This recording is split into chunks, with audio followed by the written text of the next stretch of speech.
Welcome in. I see the thumbs up already. Welcome in. I already see the thumbs.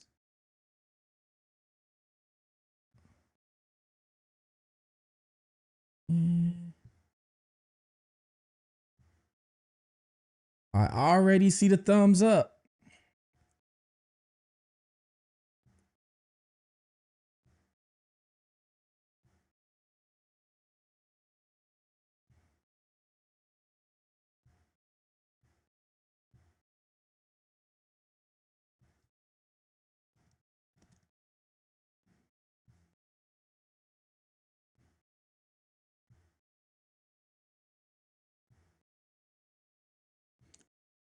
All right, let's see who we got up in here. I already see the thumbs up. Welcome in. Welcome in, Nina.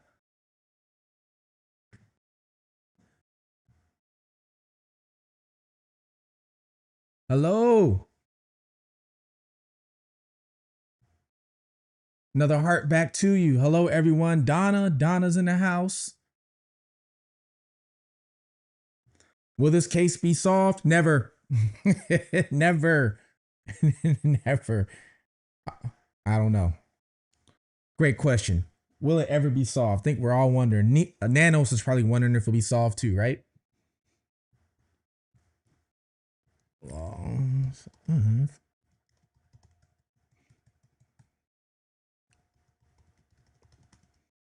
County.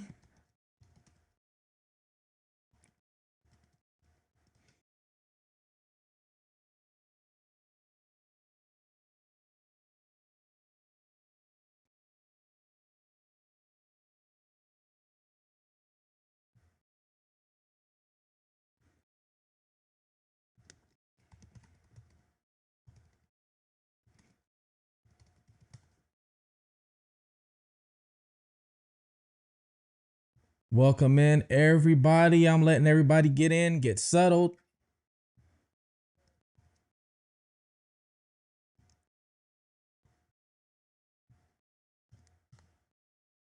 While I type some stuff up, I'm getting ready for doing another YouTube episode tonight. I'm actually doing an interview tonight with somebody too. So I am getting ready for that. So I figured I go live while I'm doing that so we can all have a discussion.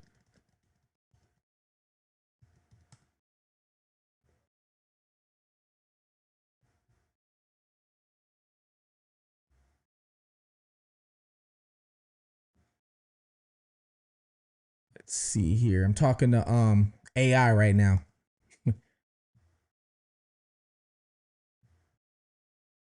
Is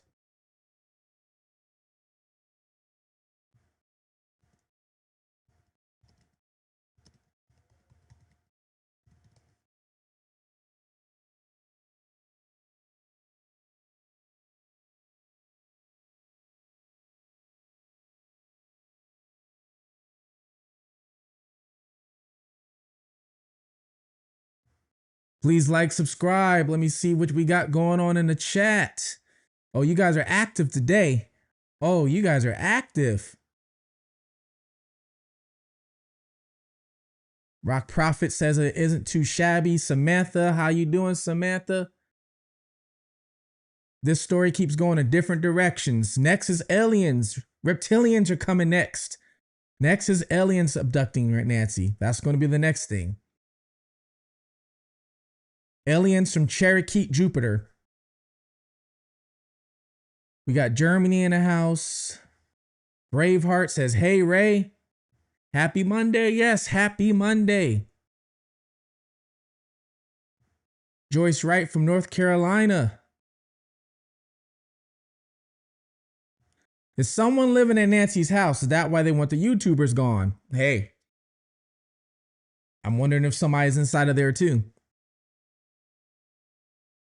Feel like Nanos already knows who did it, but he needs more proof. Just my gut feeling. I'm pretty sure they got some names. I hope. But someone moved in. Yeah, I keep hearing about a light going on now.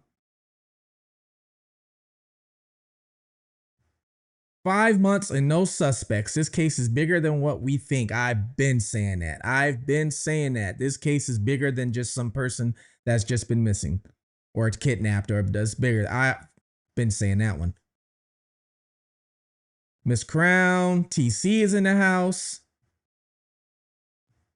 And then TC says, glad to see you live. Yeah, I figure I'll go live. I might go live again tonight, actually, because I got an interview that I'm doing tonight about a different case. And I'm interviewing the victim's mother. So I might do a live while I'm doing it. Watching from North Carolina. Hi there, Ray. Why didn't the family ever help search for their mother? Questions we all have. I wonder what Savannah's husband is doing about the case. Marley says, Ray, can you come to Pima? Pima, I can show you where Nancy is. We can split the millions. You can show me? You know exactly where she is? You know?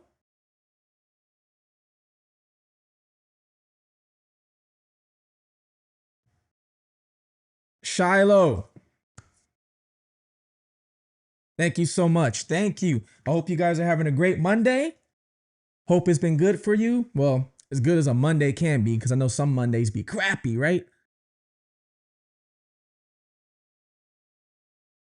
All right, so this is an open panel. You're going to ask anything. You can call in.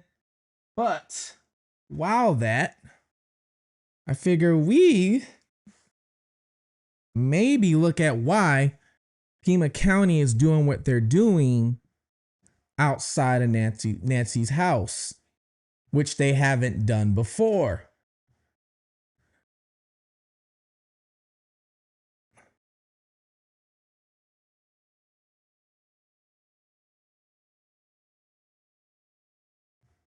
Justice Talk says, just coming in to say hey to everyone today. I won't be joining the live. I'm currently out with the family, but make sure you guys hit the like and follow button for Ray. Thank you, Julia. Have a great time with your family. Oh, we got a thumbs down for that one. Somebody didn't like that Julia's not here or won't be here.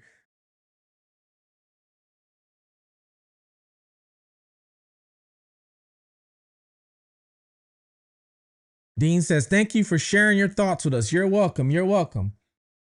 So why is the sheriff in Pima County, the HOA, and everybody else is deciding to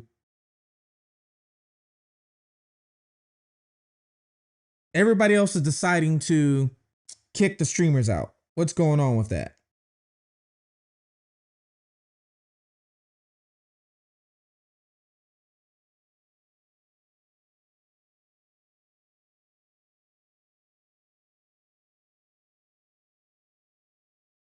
Well, I'm just reading some messages that I got here.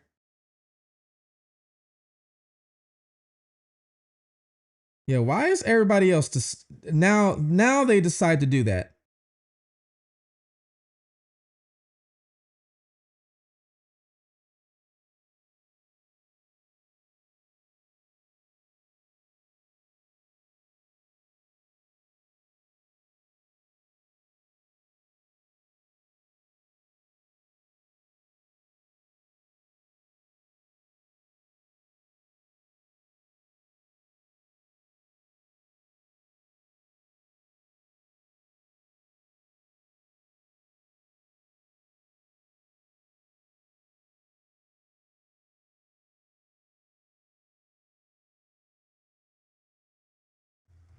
What do you guys think? Why do you think they decided to do this now? Why did they decide to all of a sudden now to start kicking everybody off the street?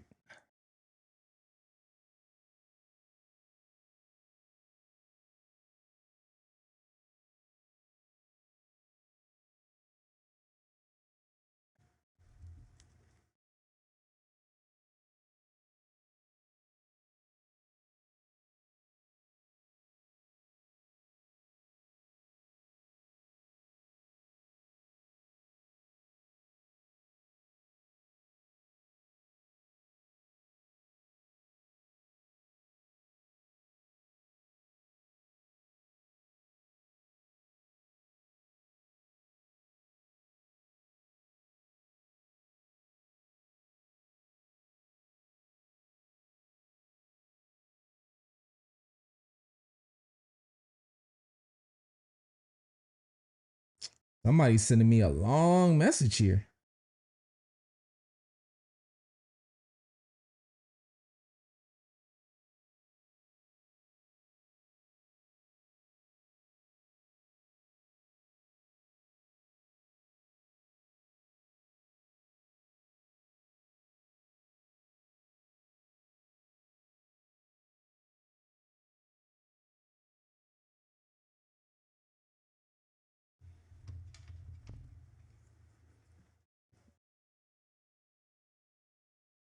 Why is Nancy Flowers gone? I think family and neighbors just got together to push them in and sell the house. Live on Nancy's. Don't want to hear our BS. YouTubers are putting their eyes on a situation. They don't want to be exposed. What are they hiding? Inner strength. Hey, how you doing?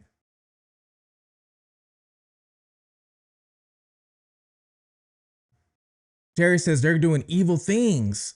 They're doing evil things at the house.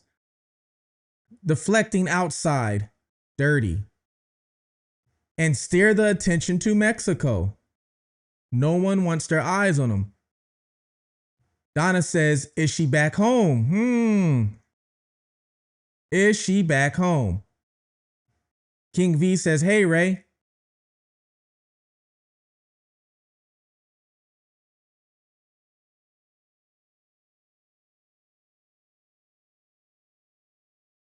Donna says, call in because my brain is tired. Donna says, Donna's tired of thinking about this.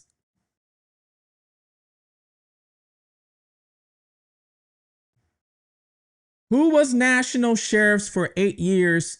This crosses state lines and county lines. I'll call this RICO. They really didn't expect this much attention. It technically is RICO if they end up finding if they find her in Mexico. Yeah, it would be. It's federal then. It's no longer state. If they find her across state lines, it is federal.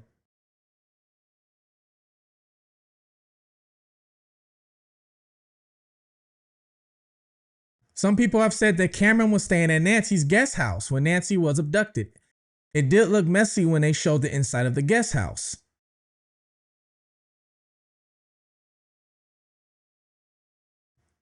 Marianne said, why is Rich Savannah not putting PI, private investigators, to look for her mother? Very strange. Love from Monaco. And who was the person that actually started that rumor of she spent $500K for a private investigator? That just shows you that somebody can just say anything and put it in a newspaper article, put it on Facebook or anything, and people will just fly with it. When somebody said she spent $500,000 on a private investigator, and even had Brian Enton look in it, and he was like, no, that didn't happen. Not from my sources. Angela, I am doing great. I'm here and alive.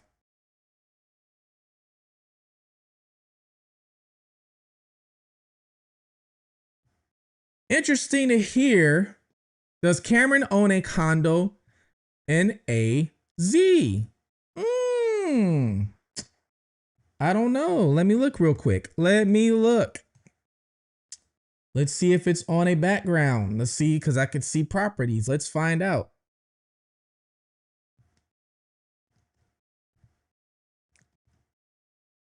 Let's see. Let's see if he does own any property in Arizona.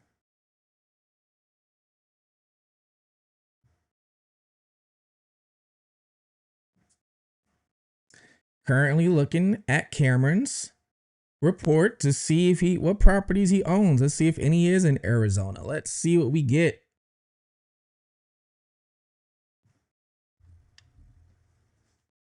Once again, hit that like button.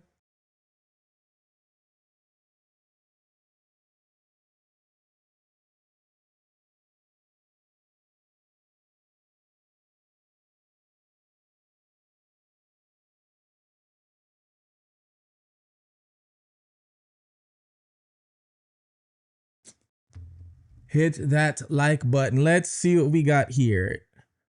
Assets. Let's look at the assets. Vermont. I see Vermont. Another property in Vermont.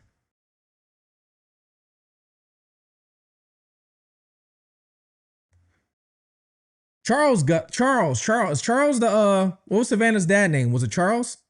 Hey, was Savannah's dad named Charles by chance? I forgot the dad's name. Was it Charles?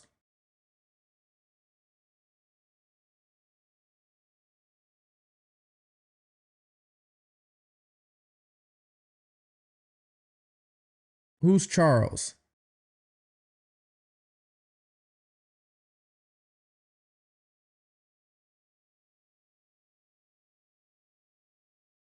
You guys let me know who Charles Guthrie was, because I don't who was the name Charles. And I always forget Savannah's dad's name. So that's Savannah's dad. All right. So Savannah's dad still actually owns a property in Vermont.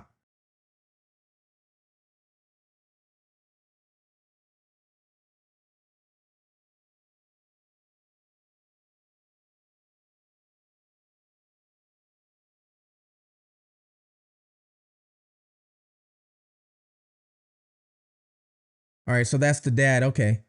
Yeah, he still owns a property in Vermont. Actually, the owner is under Christine and Charles. Isn't Christine Cameron's? Wait, hold on. Wait, hold on. Oh, I see what happened. I see now. Okay, I see what's going on here. I see. Um, is Charles' middle name Cameron?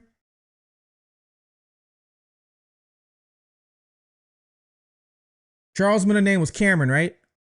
Charles Cameron Guthrie, and that's where Cameron got his name from.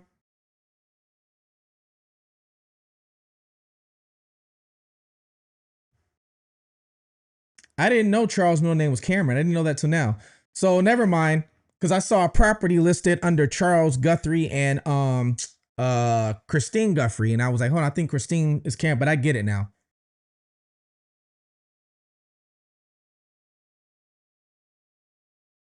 I see multiple properties in Vermont. I see a lot of properties in Vermont, but I don't see none in Arizona. Unless it's bought under a trust, because that's possible. Unless the property, if he does have a property in Arizona, it could be purchased under a trust account. Which I noticed a lot of houses in the foothills area, in that Catalina foothills, are purchased under trust accounts. A lot of rich people do that. They purchase a property under a trust. So a lot of them do that.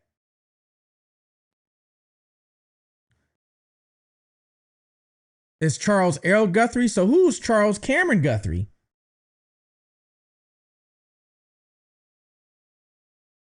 Who's Charles Cameron Guthrie?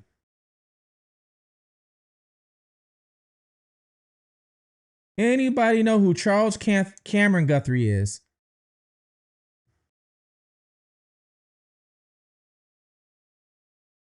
Wait, how old is Cameron? Is Cameron 61?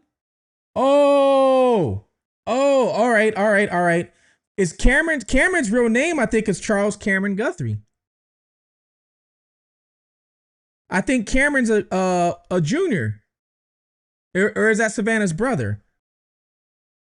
No, because Cameron's the only brother. So yeah, Charles Cameron Guthrie is his full name, I believe. Then Charles Cameron Guthrie. It's got to be his full name, right? Cameron looks like it's his middle name. So they named him after his dad. I didn't know. I did not know that. I thought Cameron was actually his first name. I see now. I'm wondering why these properties are showing owned under Charles and Christine. I get it now. Okay, all right. So he's a junior. I didn't know he was a junior till now. See, you learn something new every day. Thank you guys. I didn't know.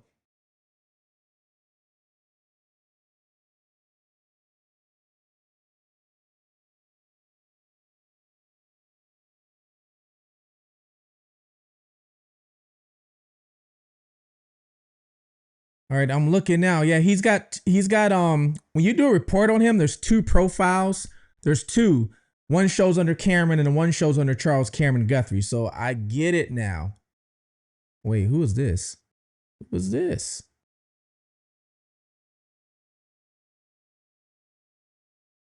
I get it now.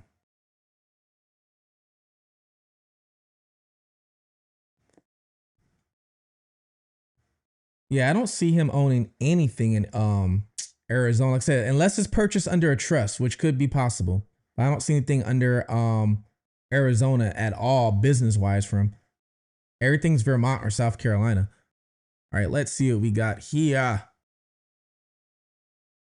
It says you are correct. Brother is Charles Cameron Guthrie, just a different middle name. Ah. Ray, just giving you some things to dig into to see what they're doing with land there. We have to look into land plans in the area. One thing about land, a lot of land sometimes when it comes to people with money, they're purchasing under some sort of LLC or some trust. And if it's under a trust, a lot of times it's hidden so you don't know who actually is under that trust.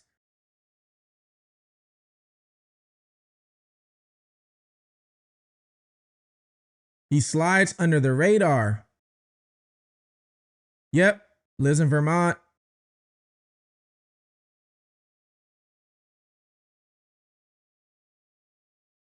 Cameron S. Guthrie is not related. I did see a Cameron S. Guthrie too. I saw that. It popped up.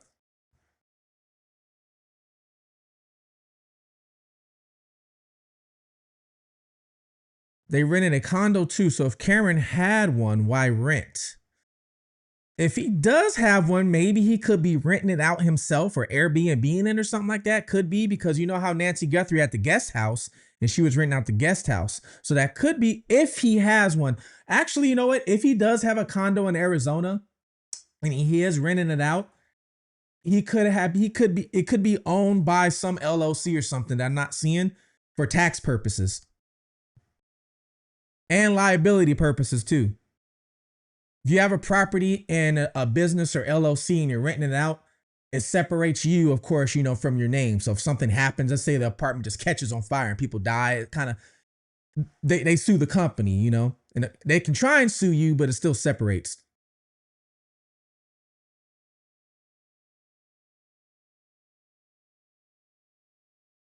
Yes, Cameron is the one that said Nancy was taken on the phone call. That's what, from words of Savannah.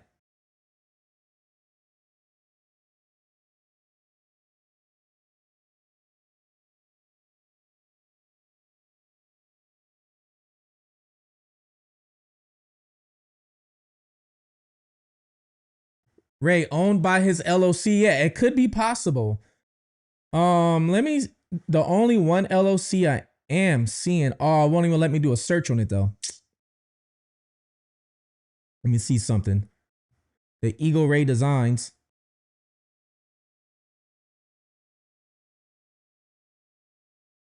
When you have an LOZ in Arizona, is it anonymous? Let's see.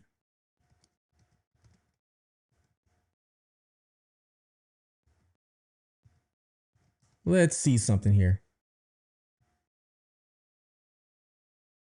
Arizona does not naturally allow fully anonymous LLCs. By default, the Arizona Corporation Commission requires the names and addresses of all LLC members and managers to be disclosed in the public articles or organization. But however, you can legally achieve privacy and hide your personal identity using these two methods.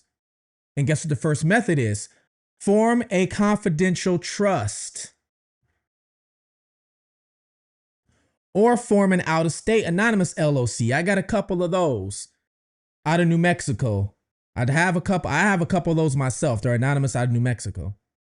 But yeah, so if he formed an LLC in Arizona and then has the LLC underneath the trust, then he can go buy this property and people can't see that it's him because it's layered under so many different, so many different layers. So you really have to dig to find out who owns that property, which could be possible.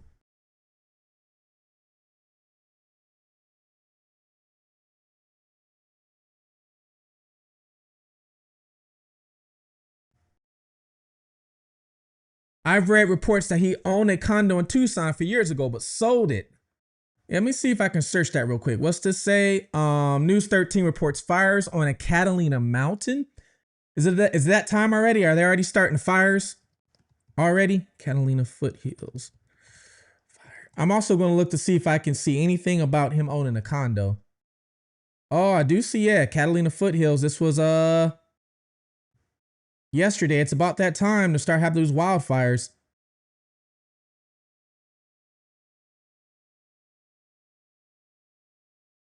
Every summer, Arizona, California has some wildfires going on. Just like every summer here in Florida, we get hurricanes. I went from wildfires, moved here, and got hurricanes. Let's see, Cameron. Got 3.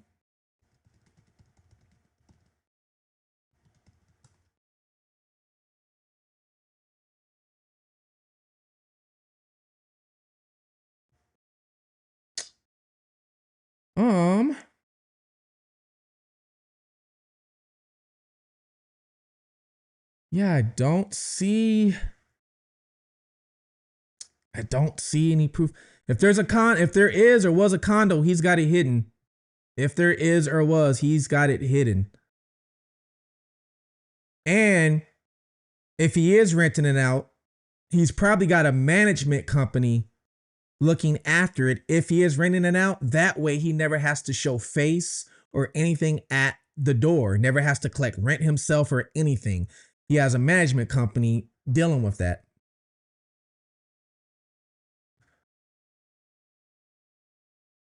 You did not miss much at all. We're just discussing if Cameron has a condo in Tucson. That's all we're discussing right now, because there were some reports he had a condo and was there living when all this happened. But it's hard to find proof of that. Thank you. Nice to see you here, Michelle. Nice to see you.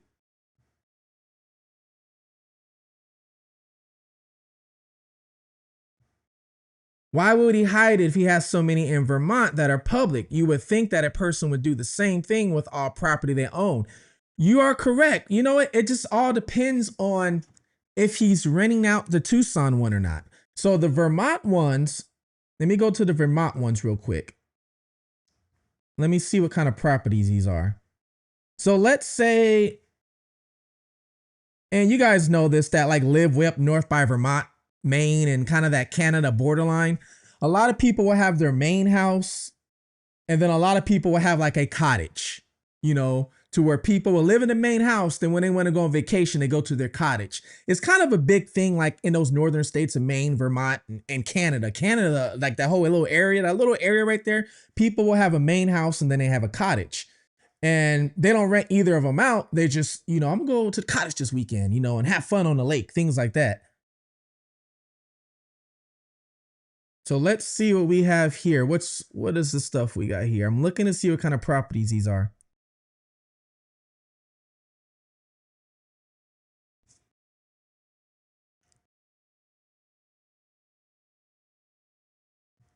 All right, let's see what we got going on.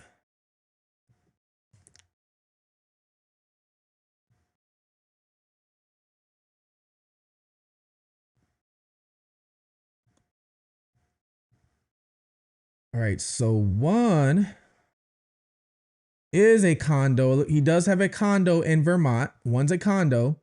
He does have a condo in Vermont. I also wonder if any of the kids could be living at any of these places too, because he has children.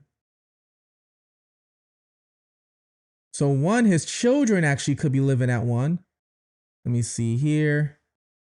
That's Mountainside Drive.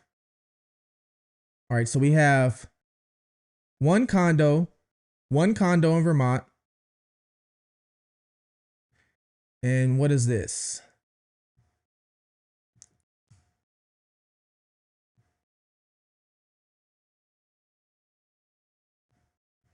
All right, so he's got his main house, which I'm not going to give up, you know, exactly where it is, but he's got his main house. So he's got his main house, and then he's got a condo.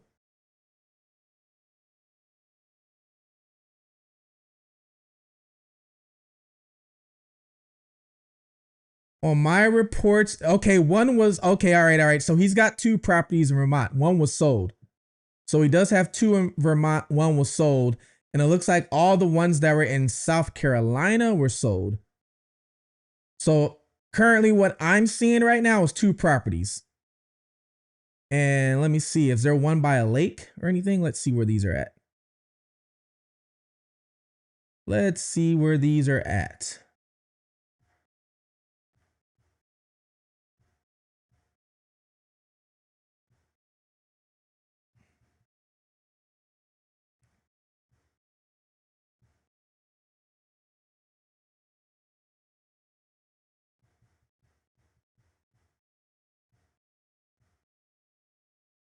All right, so he's got one, it was one condo. It looks like it's maybe in a mountain. It looks like it's in a mountain. So maybe, a ski resort, like a vacation condo, it looks like, because it's like in a little small town, like a ski resort. But then he's got the main house off of a lake. So he could be just using both of those to actually live.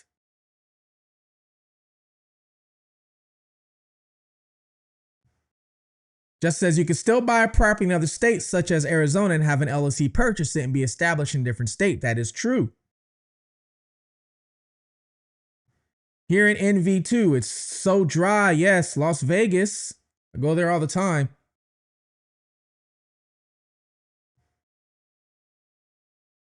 Ray, did you hear that a friend of Nancy drove by her house earlier this morning at 4 a.m. and there was very, very bright lights on? Who could be inside? I did hear that. I saw a couple people talking about there in their lives earlier. Michelle says, check to see if your like button works. Good idea. I heard the like button could be broke, so everybody check it. Yes, we are talking about Cameron.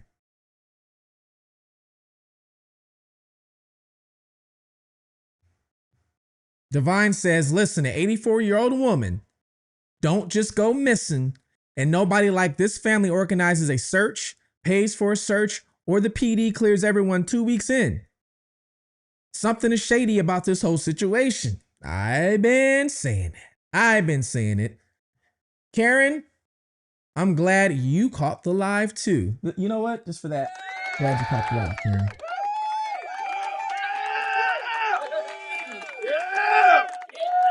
Katie on the case says my research shows name is spelt differently. What, Cameron's name? Whose name? Shiloh says we do that in upstate New York. Yes, with the cottages, right? The cottages in the main house. I know. All in that area, a lot of people do that. So it makes sense. So I see two, like I said, one was sold. And the other one looked like it was a condo too. So if he does have one in Arizona, it is a very good possibility that he could be renting that out. And if he is renting it out, then it's most likely under a different LLC that I don't see, or under a trust. Because a lot of people in that area in Tucson buy their homes under a trust. A lot of people. Matter of fact, the Iranian lady I told you about, her properties, every single one is under a trust. And she owns, I want to say, I think it was 4 or 5, all under a trust.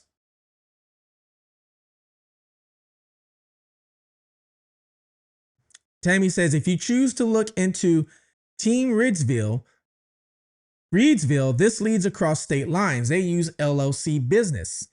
Okay.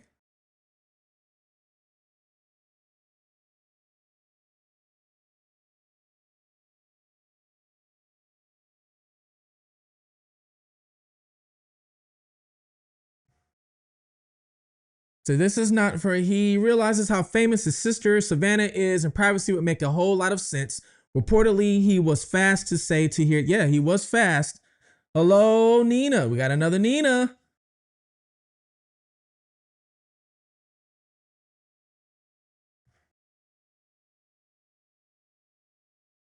How to laundry money and human trafficking. A lot of that's done under LLCs.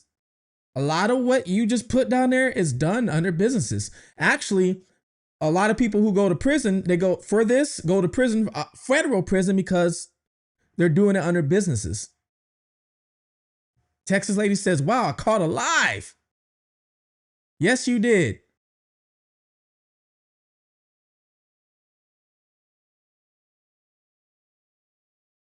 Yeah, a lot of people are saying YouTube is not notifying people. I don't know. Oh, you're in Reno. I've never really spent time in Reno. I've driven through a lot, but I've never spent time. I was in Vegas for, what was I in Vegas? 2 years? Something like that? Off and on 2 years?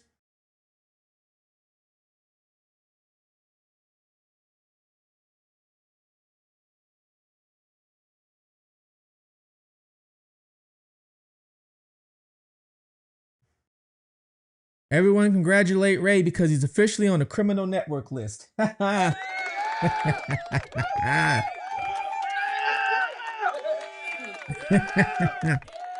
Knowles, let's go FTV. The guy with all the knowledge, intelligence. I try and use common sense.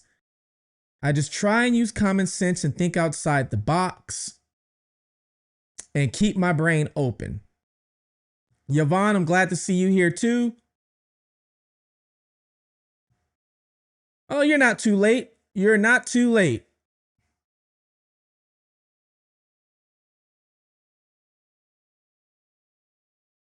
Ray been right on top of this from the very beginning. They will use others' identity to do these things. Yes. Yes, they will. Yes, they will.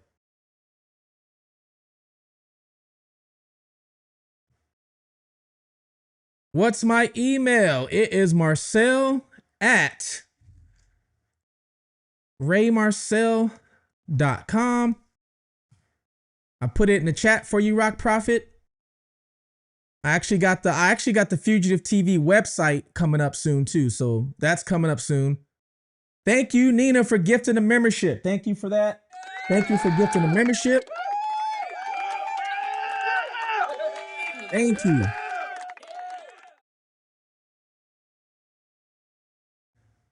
Kevin says today is 135. I think this is a cold case now.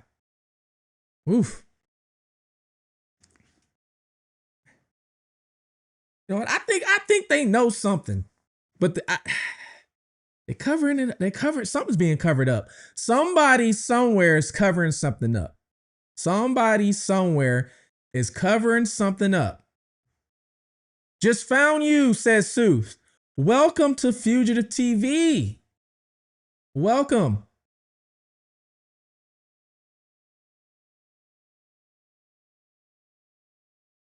He is officially Charles Cameron Guthrie. All right. So we got the spelling of the name right. He is officially Charles Cameron Guthrie. All right. So yes, under his name, he's got two profiles I'm looking at, but there's only one LLC, which meaning he still can have another one out there, folks, because just to let you know, I'm going to tell you right now, if you want an anonymous LLC, which is totally legal, I have two of them. You can file LLCs in Delaware, Wyoming, Nevada, or New Mexico.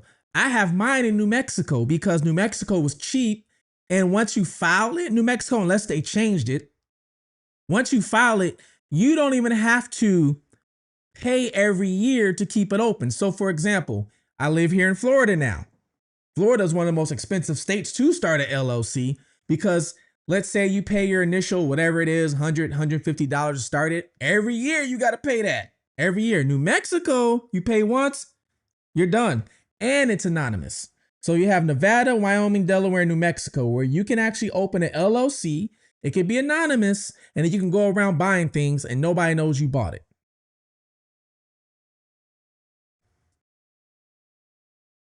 And if you really want to be anonymous, you take that anonymous LLC and then you hide that under a trust. Now they're really not going to find you. Now you take all the funds from your trust and you transfer it to some bank account overseas, like in the Swiss. It used to be Belize. Belize used to be private. Belize bank accounts used to not share information with the US, but they stopped that because US paid them a bunch of money. And because they paid a bunch of money. The agreement was we have to share our bank account information.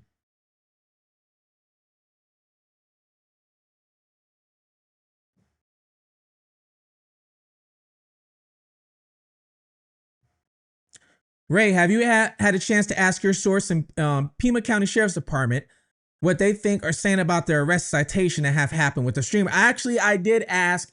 I am waiting for a response. I did ask. I asked a couple days ago, so I'm waiting for a response. They have to be careful when they talk to me, so it's understandable. Usually they get back to me about 3 or 4 days.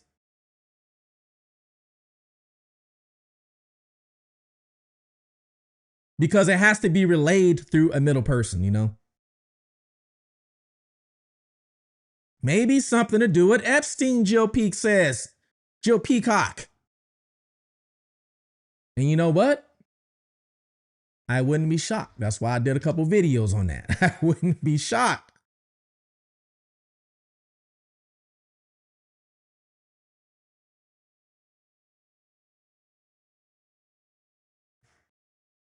Ray, I can't do memberships or gifts. I special that or none of them. I'm going to try and send you some paperwork through. All right, that's good. Yes, send me something.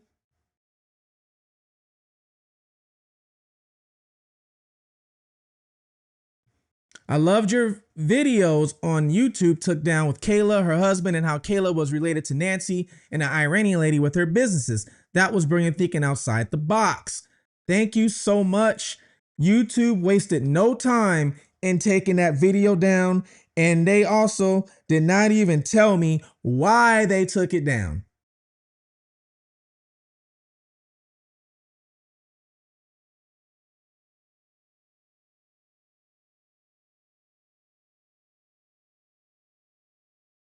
Yeah, they never told me why they even took it down.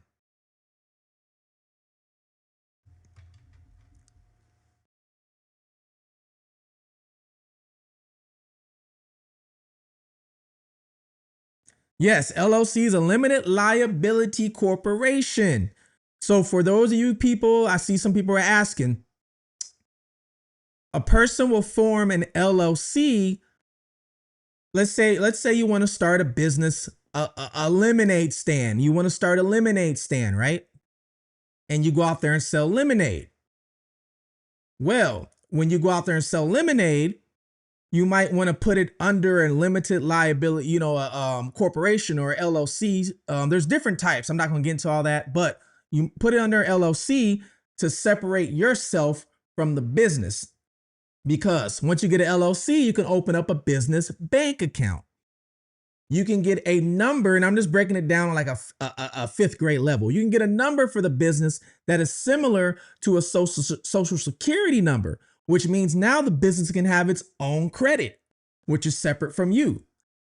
And one of the most important parts, you have a lemonade stand. Let's say one day you're selling lemonade, but you get a bad lemon, you don't realize it. Somebody gets sick from drinking your lemonade and they want to sue you, right? If it's not separated, they can take your house, your car, and everything else, but you have it separated. So now they're just suing the business and you're protected. Hey, Tina, glad to see you in here.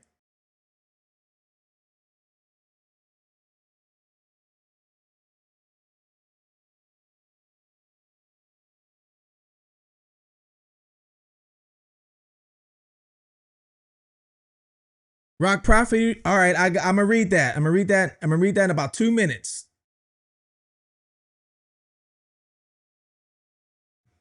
Tammy says they took my video down because I was on the truth.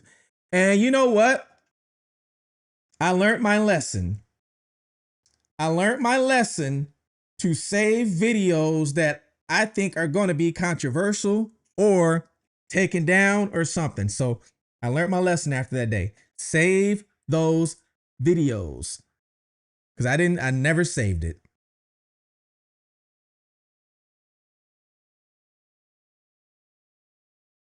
Nope, I never saved that video, unfortunately. All that work got erased. But hey, I still remember it all. It's all up here, though. All up here.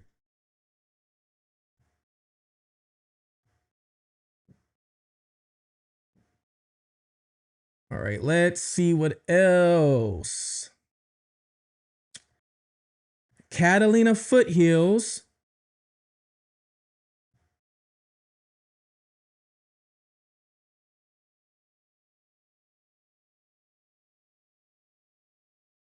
All right, so the block of North Camino Escalante is a public county maintained road. So it's not private. It is a county road and it's public. But while it's open through fair, local officials of Pima County enforce traffic rules here. For parking status and detail restrictions, you can check the Pima County Catalina Foothills Estate temporary number parking zone, which would be number 4. So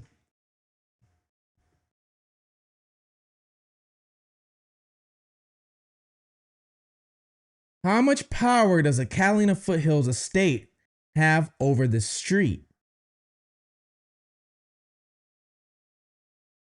This is what a lawyer, any good lawyer, would do for anybody who has got arrested on the street. They will look in to see how much power Catalina Foothills has over a public street. Is there anything in a loophole that we don't see or missing? All right, Pima County. Let's see. Let me see something here.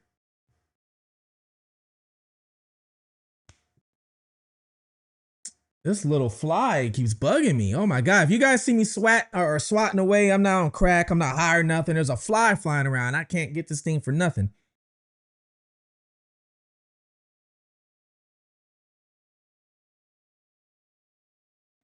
Nanos has no legal rights to make up laws. So I'm guessing the arrest will be dismissed. That's what I'm looking into right now. So in order to dig into this, we have to look at where this all started from the root. So it started from the root of the parking. We all know day one, all the journalists are out there. Remember, all the journalists are out there. And then from there was nowhere to drive because they were parked everywhere and things like that, right? And then they established you can't park on the street no more. So we have to look at the root. Who first established they can't park on the street no more, okay? So let's look at this. This is from Pima County exactly. It says Catalina Foothills Estates temporary no parking zone. And here's the no parking zone map. All right.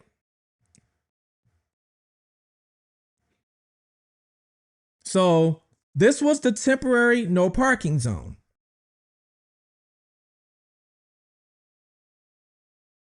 And you can see it falls within Nancy's neighborhood. And this was due to what happened from all the traffic and people parking on the street. Then it shows more restrictive parking rules for Nancy Guthrie's neighborhood. The Pima County Department of Transportation has created a no parking zone on several streets in Catalina Foothills. So who started this? The Pima County Department of Transportation has created a no parking zone on several streets in the Catalina Foothills Estates neighborhood surrounding Nancy Guthrie residents as a further measure to protect public safety, relieve area residents from chaotic conditions caused by large media, social media streamer presence in the area. The change goes into effect February 26.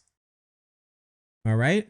So it says the Pima County Department of Transportation right here has created. So Pima County Department of Transportation were the ones who originally created the no parking zone, parking. So what kind of authority do they have? Let's see something.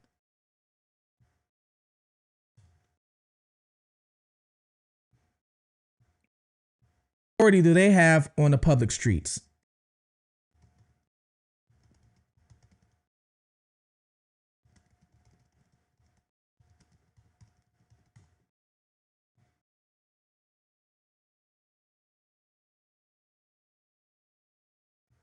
So the Pima County Department of Transportation has jurisdiction and full engineering, maintenance, and operational authority over public roadways, right-of-way, transportation infrastructure, Incorporated Pima County. This authority allows them to manage traffic, approve street designs, issue right-of-way permits, and perform maintenance across nearly 2,200 miles of roadway.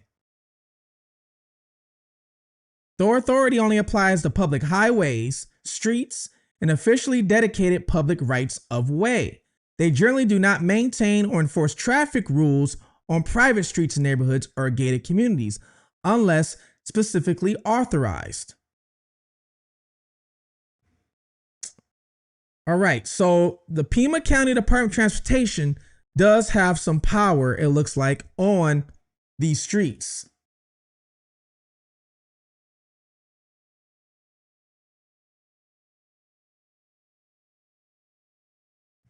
Red Dog says, so they make up laws on the whim.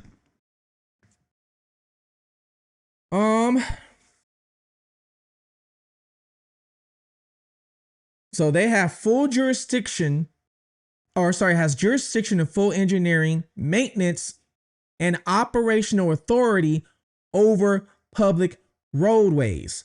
What is operational authority? So this is what a good lawyer or a lawyer should be doing. Let's say if Alex or any of them want to hire a lawyer, this is exactly what this lawyer should be breaking down. Actually, this is what they should be breaking down to themselves so they can see what they're fighting against. What is operational authority over public roadways? Operational authority over public roadways typically rests with local and state government entities through the exact division of responsibilities depending on the roads, classifications, and jurisdictions. Private entities like HOAs generally lack operational control over public streets unless legally transferred. This is when it starts getting technical, guys. Right there. That's where it gets technicals.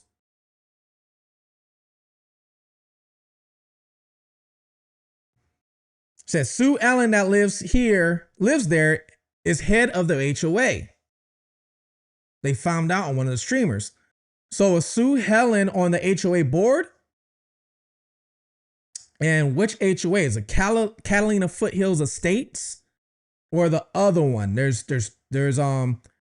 Catalina Foothill Estates Zone 4. See, remember we're talking about LOCs and layered? They're same thing with them. They're layered. So you have Catalina Foothills Estates, Zone 4, and then you have the main HOA, which is above them. It's crazy.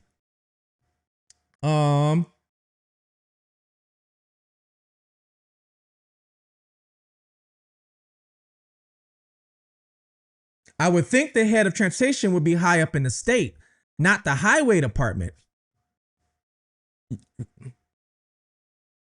Sweet's Opinions, what's up? Thank you for coming in.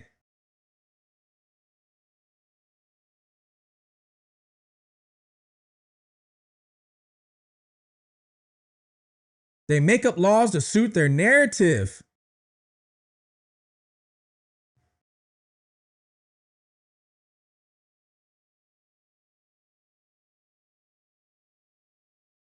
All right, so let's get back to this. So guys, whoever's entering the chat, what I'm doing is I'm breaking down, I'm trying to see exactly who was trying to enforce these laws on that road. That's what I'm seeing right now. And if they actually have the power to enforce these certain laws on that road. That's what I'm doing right now.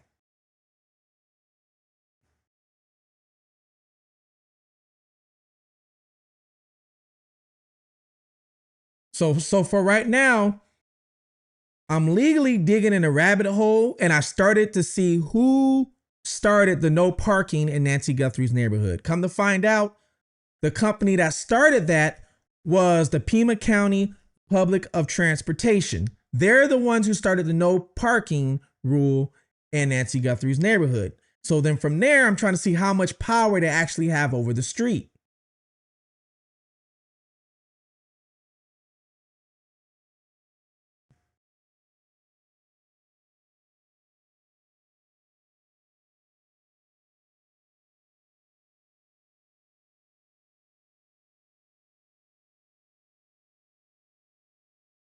All right, so let's go back to here. So we know it's Pima County Department of Transportation. Started the no parking rule. And they got charged with, what was it? Public nuisance? You guys remind me. What did they get charged with? Public nuisance?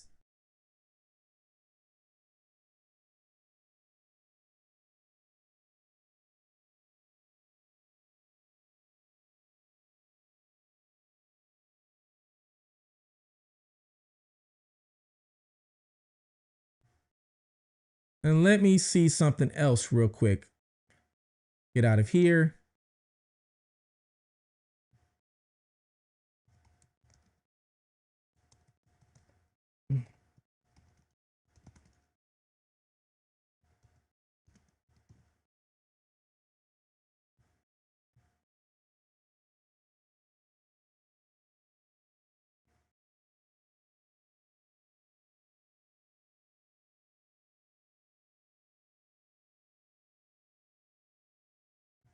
All right, let me see something here.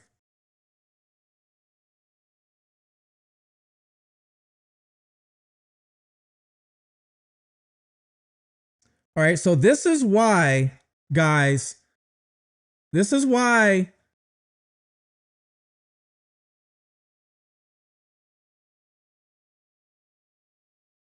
think I might have found something here. Think I might have found something. This is why the police were so saying, make sure you're not in the street. This is why they were saying stay on the easement. All right. Let me show you this right here. Let me move myself over. All right. So a public easement in Pima County, Arizona grants the government or utility companies the legal right to use a specific portion of private land for public purposes, such as roadways, drainage, or utility lines. These rights are attached to the land and remain in effect regardless of changes in ownership. Now, it does say grants the government or utility companies the legal right to use the easement or the land. But what about a regular citizen? Does it have a rule for a regular citizen?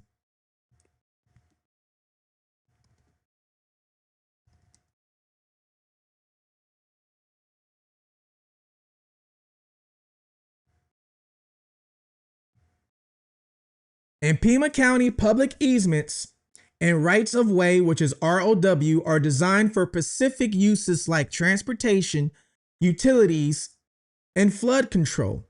Under Arizona law, citizens hold a right to free passage and use of dedicated public roadways, while utility easements generally restrict private property owners from building constructive.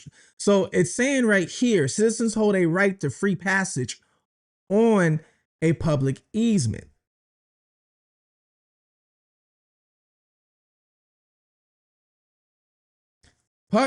Public rights of way.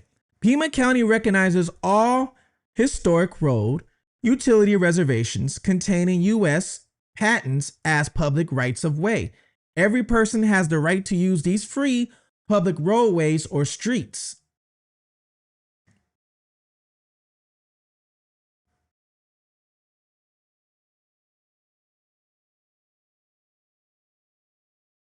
An easement grants the right to use the land, but it does not grant ownership. And primary owner retains title to the land, blah, blah, blah.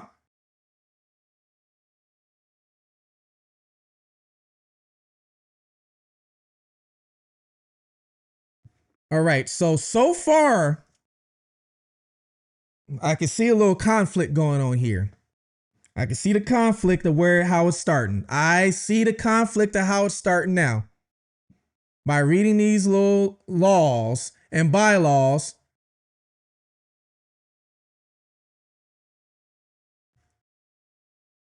staffing file shows 6-page report of public nuisance and complaint.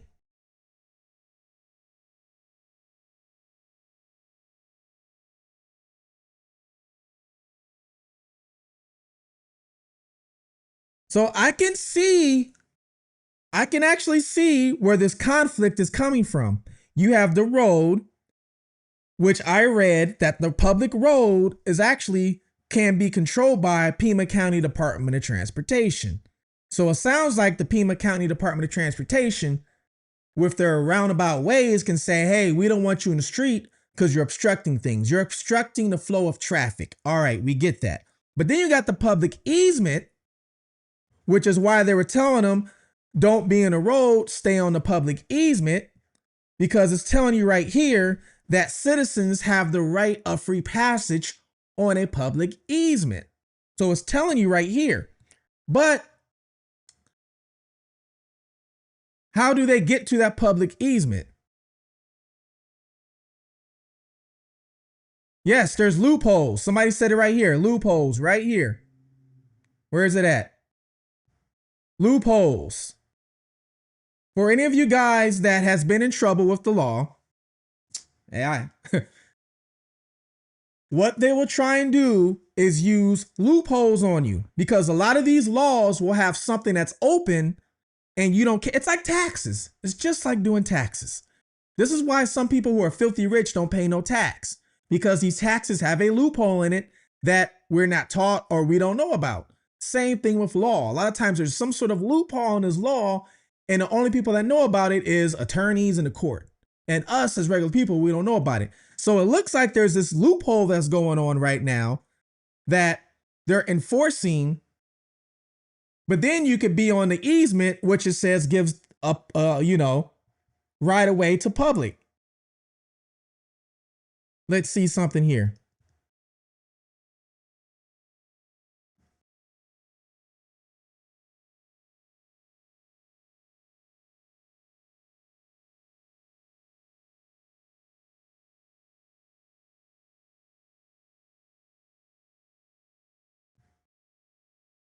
I'd argue the YouTubers are pressed informing the public of pertinent matters covering a public interest. Let me see something.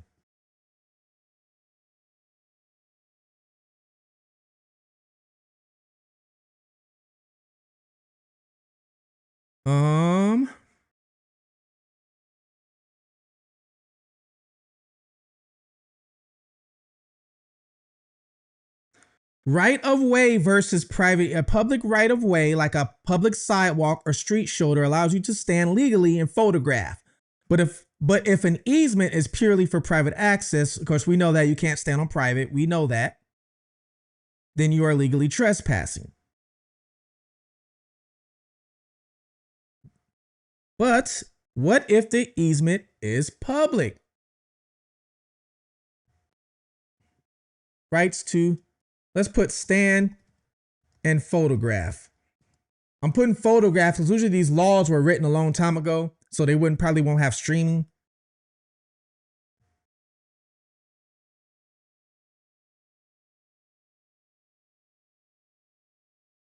Right here, people, look at this. Look, right here. Right here.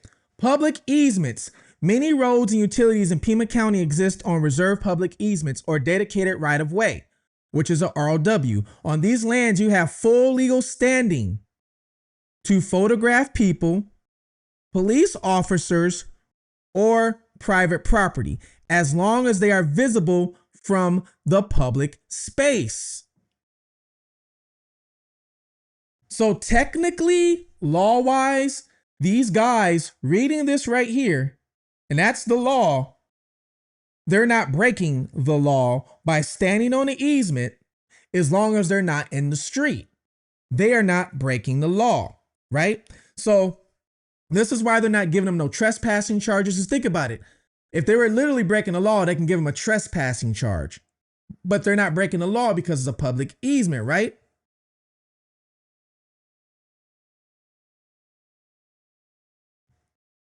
This is why the guys must have an attorney. They did not break any laws. They are considered citizen journalists. By reading this, no, they did not break any laws.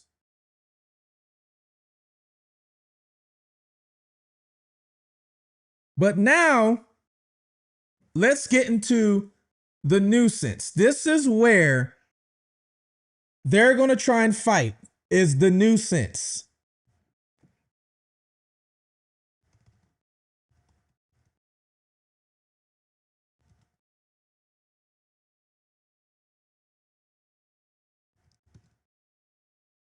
I can't even spell nuisance. There we go. Thank God for spell check. That's a charge I've never got, so I don't know how to spell it. So under Pima County, Arizona, and the state law, and it gives you the article, a public nuisance involves engaging in conduct that endangers life or health, obstructs the free use of property, thoroughfares, or offends public decency. Violations can be prosecuted as a Class 2 felony. Guys, there is where they're probably going to try and do it. This part right here, because they're not endangering life or health. There's no way they're endangering life or health. They have their streaming. That's proven fact. They're streaming. You can see them on camera. They're not endangering life or health. All right.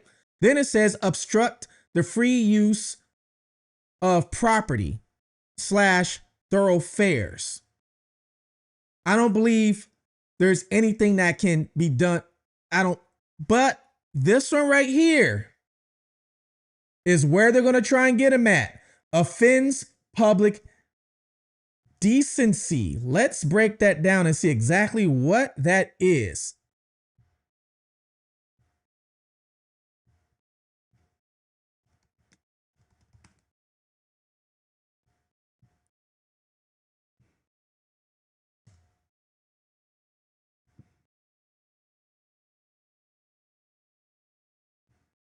And the string says, Ray, it's exactly like a sidewalk would be. Yes, that's exactly what I'm reading.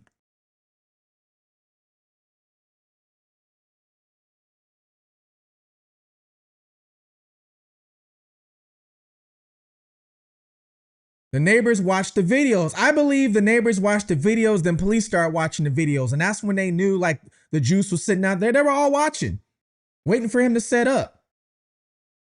And then trapped him. All right, let's see something here. I got some emails about to read them in a minute, but let me see this. Pima County offends public. All right, let's see what this says.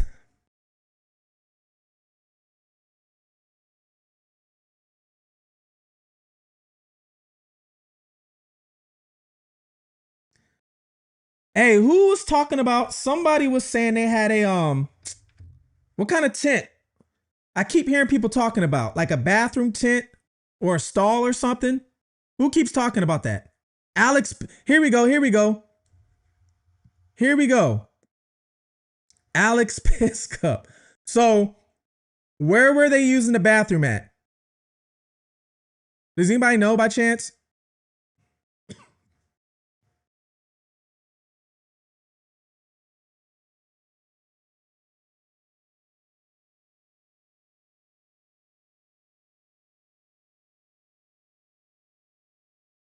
Where were they using the bathroom at?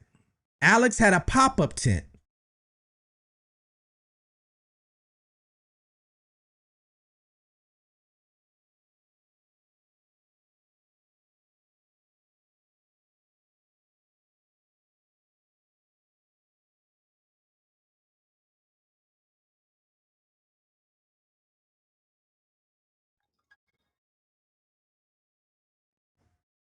It also says for that using the bathroom too in public. Hey, Tina. Hey, What's going I on? just called. I'm not going to be on video. Wait, No, you're not on hang video on. right now. Are you there? Yeah, I'm here. Yeah, you're not on video. Okay. They can't see you. So, oh my gosh. So that Alex had a tent that he went into and pretended to go pee. Okay. So he had a tent, But he he was didn't. going in inside the tent. Right. I wonder they might try and you maybe because here's the thing with there's even like a wide range. So it says indecent exposure, which we all know what that is, right? Pulling your stuff out in public. Um, we all know that, what that is. It could be a class one misdemeanor to a felony. But it's a wide range. It's like a big loophole in that. So let's say if it doesn't really give you a breakdown, I have to research into it more probably, but it gives me a penal code. So it's almost so So wide, like if you were Alex's just beef. using the bathroom, they can charge you with it. So his beef is the construction. The house down the road under Uh huh. construction has a porta potty, and they go in there and use the restroom. What's the difference? Yeah, that they have a private. It's private with that can with that Yeah. the And door and he said, everything. I could have just stood there and just pulled my package out and went. That would be, I'd be in trouble for that. So I was Mm-hmm. helping them. So I But he wonder if didn't actually go. what was that?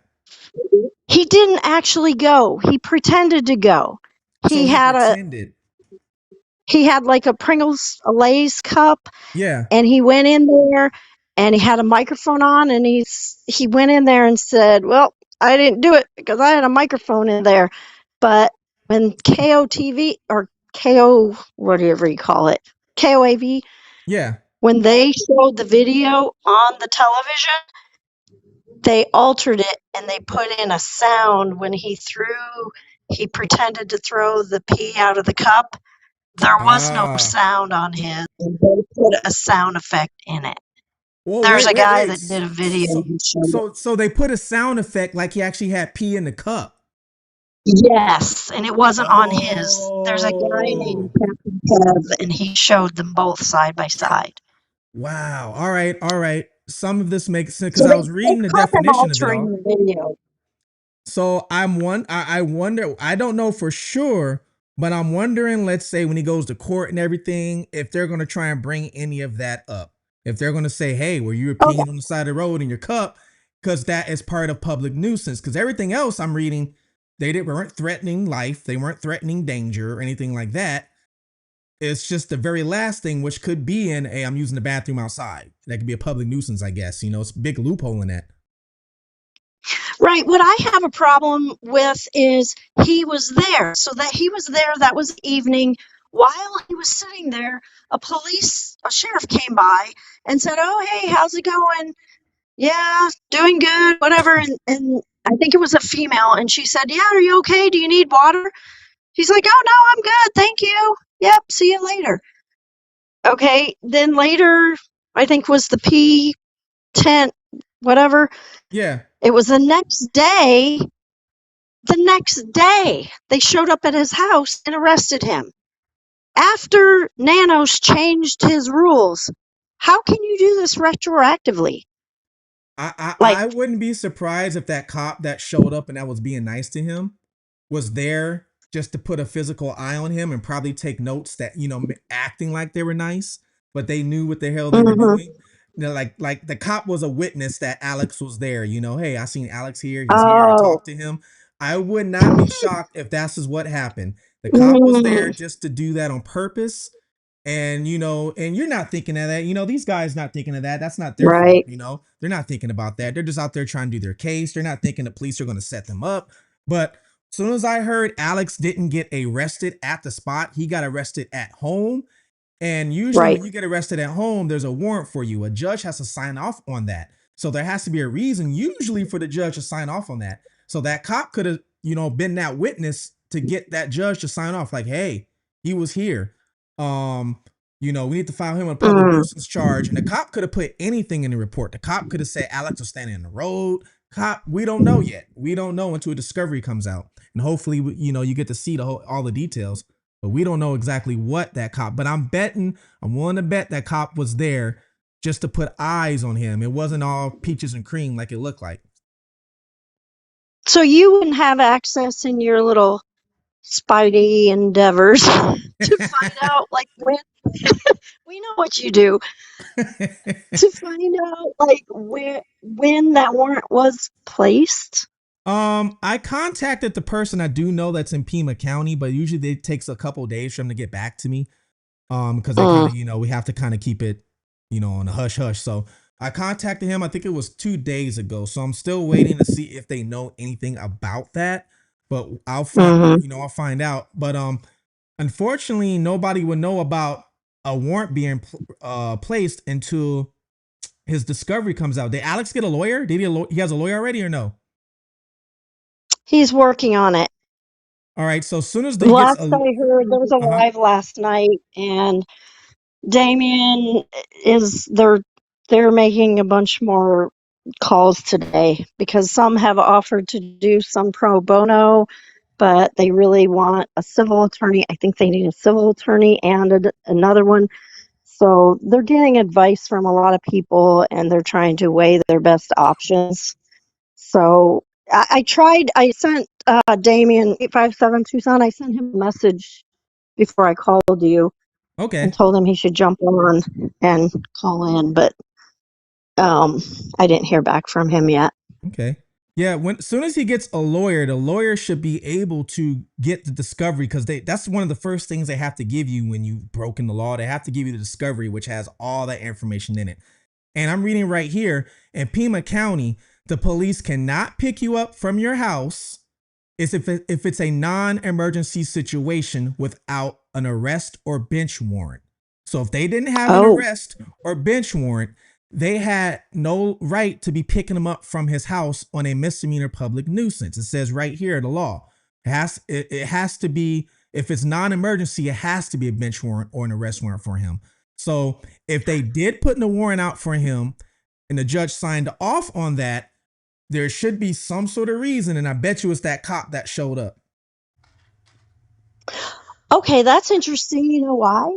Because I don't know if it was the day or two after they were on a live, Mm-hmm. and it was stated that the law enforcement could not go into his house.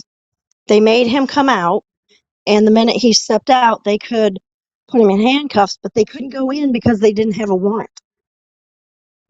So Mm. did they break the law? So they couldn't go in his house? That's what was said is they didn't go in his house. They stood outside. They told him he had to come out, and it was said that they didn't go in because they couldn't go in there without a warrant. All right, let me look real quick. That's interesting. So that River means Life is they saying messed up. possibly. So River Life is saying Alex posted his discovery on X. His X is Criminal Network, right? It's a Criminal Network, I think. X is Twitter. Yeah, is it his X, thing is X is Criminal Twitter, but Network? yeah. He's criminal now. All right, let me look up to see if I can find his because somebody just said he posted his account. Thank you for the super chat, by the way. I'm going to that now. Criminal And actually, Network. they might have said that before he actually. They might have said that before he even bailed out. I don't remember, and I don't know if he talked to his daughter. Whoever said it, I don't remember who, but it was on a live. And it was someone that knew him, but they couldn't go in his house. It was said that they couldn't go in his house because they didn't have a warrant. Let's see I would have here. stayed Yeah, in the house. yeah. Technically, he could have stayed in the house, and then they would have to call the judge, and he wouldn't be breaking the law at all. Right. Right. I'm sure he didn't know that, but Yeah, and a lot of people don't know that. They just because the police show up and they kind of give you this roundabout lie and everything else, and you don't know what's going on. right. And aren't they supposed to tell you why they are arresting you? You would know more about that, but is that true? Like he kept asking, why are you arresting it? Why, what did I do? And they didn't tell him, and I mean, don't they have to tell you? Well, the way that works is every state's a little different with that, but most states, if you ever watch like cops and things like that, a lot of times they don't start telling them why they're arrested until they're actually putting the cuffs on them. So like while the cuffs are on you and they start hitting that first lock on the cuffs, then they start telling you, oh, you're arrested for this, you're arrested for that, such and such. A lot of it depends on the cop. Some cops can tell you up hand, but procedure wise, most of the time they put the cuffs on you first because if you're arrested for, let's say, something violent, unaliving somebody, and you start freaking out, your hands are free, right? So a lot of times they start putting those cuffs Right. on you Right. while they're telling you. But it all depends on, like, for his situation. I mean, it was a public nuisance. They could have told him, but that's just them being an asshole. That's Right. all that was. They didn't want. They want. Right. They Well, did and that I on was purpose. referring to the second one. Yeah, they did. Yeah, on the one on TV, I think they did that on purpose. They could have told him, but legally they don't have the right to tell you until the cuffs start getting slapped on you. But they could have told him. They wanted Mm. him to do those things on purpose. Cops are smarter than we think. When you go to jail, um, they have a profile on you. And they know all these things on you. So they know if you're a runner, they know if you have an attitude, they know these things. And before they go arrest you, they'll actually look at all that stuff to see, is he a runner? So if he's a runner, we're going to make sure we have the place surrounded. Does he have the attitude? All right, so this is how we're going to show up. We're going to show up with a bunch of people just in case he has attitude and flip out. So they know what they were doing. They did all that on purpose, and he got set up, unfortunately. Mm-hmm. Mm-hmm. And that's the sad part about it. Yeah, as soon as I watched those videos, as soon as the one with Juice, I was like, yeah, they got set up from the start. 2 cop cars show up on opposite ends. It was a whole setup. Right. And Juice had only been there 10 minutes. He Yeah. just got there. Yeah, they were watching And him. here's the thing. Did you see so there were 3 sheriff cars down the road before Juice got there, and Damien 857 sitting there, and he's like, "Oh, we got three cars down here." They came down there and said, "Do you know Alexander?" He says, "Yeah, I've heard of him." Yeah, But they were trying to have them all but identify Juice themselves. wasn't there yet. Wow. Right. And Juice wasn't there yet, and he said, "Yeah, well, they said thanks, whatever." And he goes, "Well, he's not here today." And the cop said, "Okay, no problem. Yeah, you're good. You're not doing anything wrong." Literally 2 hours before they came and arrested them. Wow. Oh, wait. Here we Like, go. Here we go. I'm reading the stuff right now. Remember I told you about the P tent? They're going to use it against him? It's right. right here. It's right here in the papers they got. They're using it against some public nuisance P tent. June 6, 2026, and it shows at the 258 mark in live stream. They're trying. I knew it. As soon as Wow. I saw that, I knew it. It's like they're going to try and use that against him. Wow. It says Wow. Alex Zabel set up a portable tent on roadway asphalt, simulated urinated in a bottle. So they say simulated urinating in a bottle, threw bottle to the ground. Finally, Zabel claimed no action urinated occurred. Forgot he had a microphone on. Bottle had no liquid. Stated behavior was not illegal. So is it illegal to put up a tent and go pee? That's a great question. Is that illegal? Is that against the law? That's a great question because that's one of the loopholes. There's nothing I didn't see anything that says you can't do that because you're not in public. You're not showing yourself. So it's like a porta potty. So matter of fact, they have tents Yeah, you can you buy can on bet if he Amazon went to use the bathroom. You can buy a right, tent on Amazon for that. right. And if he went behind a tree and someone filmed him, he'd be in big trouble then. Yeah. So how do you win? Can't win. Incident 1. So yeah, they've been trying to build up a case on him. Incident 1 back in May 2026. Alex sitting in a chair in the middle of the roadway, live streaming. Here, let me put this on so everybody can see this. Let me put this on the screen so everybody can see it. So this is what Alex posted on his X. And River Life, thank you for the super chat and thank you for telling me that he was posting these things on his X account. So now I can see this.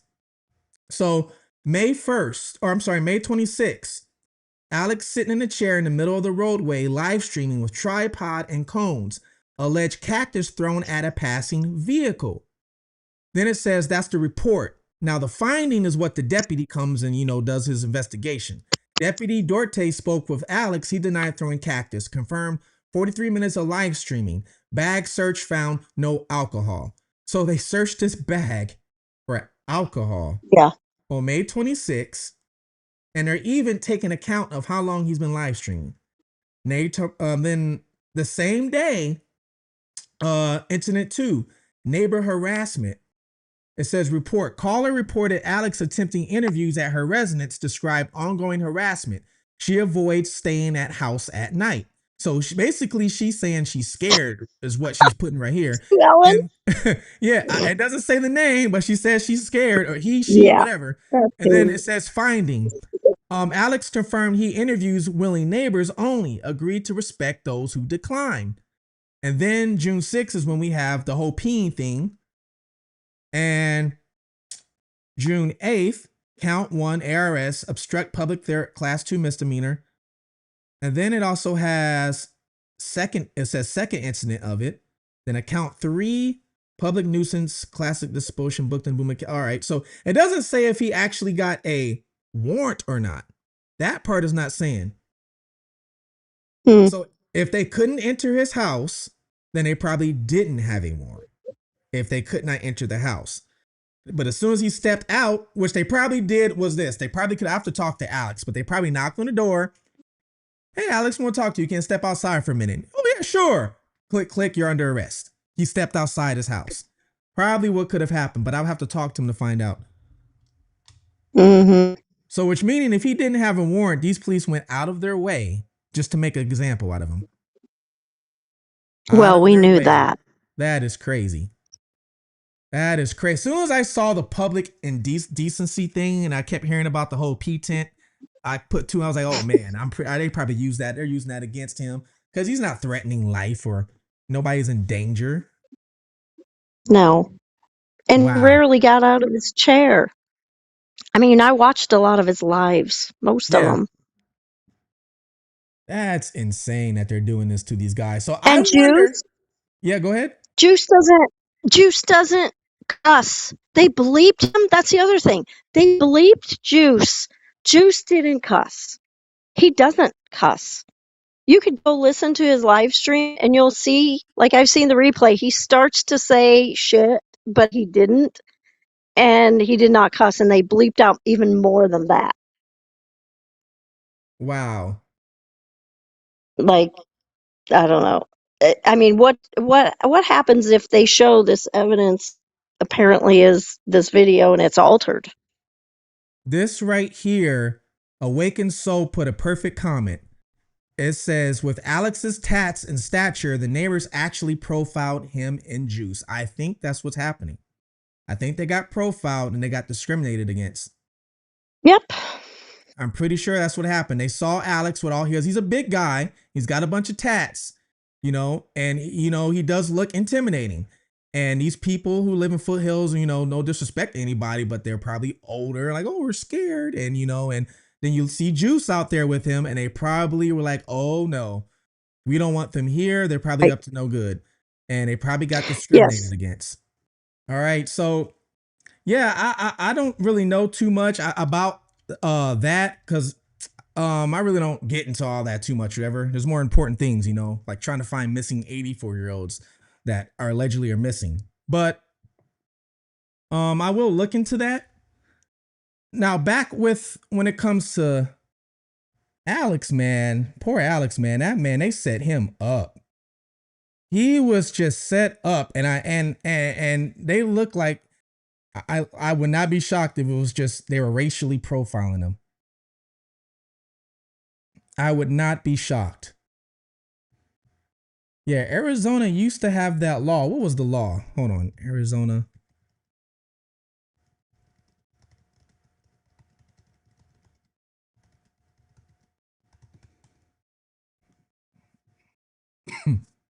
Excuse me.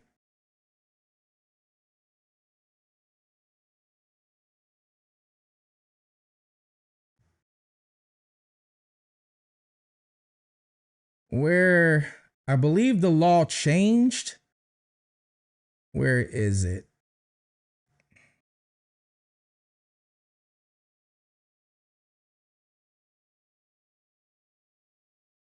Here we go. Here we go. So Arizona used to have a history of racially profiling people. And I remember this because I watched football, I watched NFL, and the Super Bowl was supposed to go there one year, but they said, nope, we cancel it. Matter of fact, pull that up too.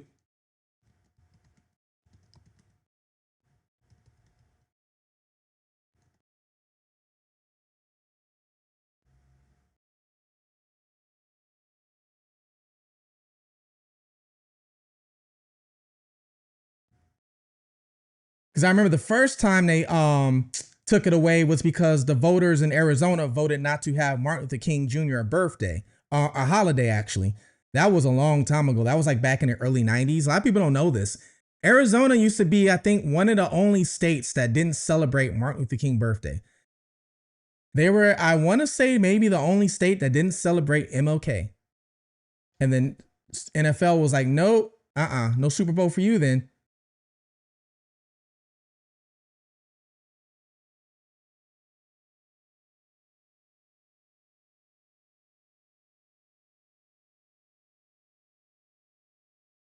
So they do have a history of profiling.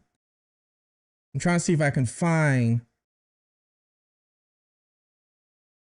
So just to show you the history of Arizona's scandals when it comes to certain things.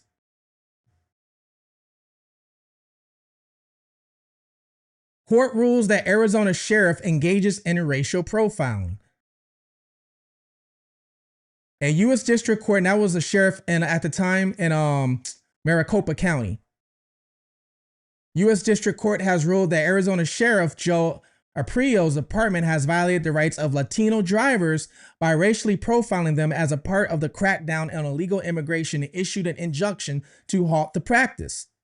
The decision on Friday marks the first time that the hardline Maricopa County Sheriff Office has been found to be engaging in systematic racial profiling. Now I'm going to show you guys about loopholes.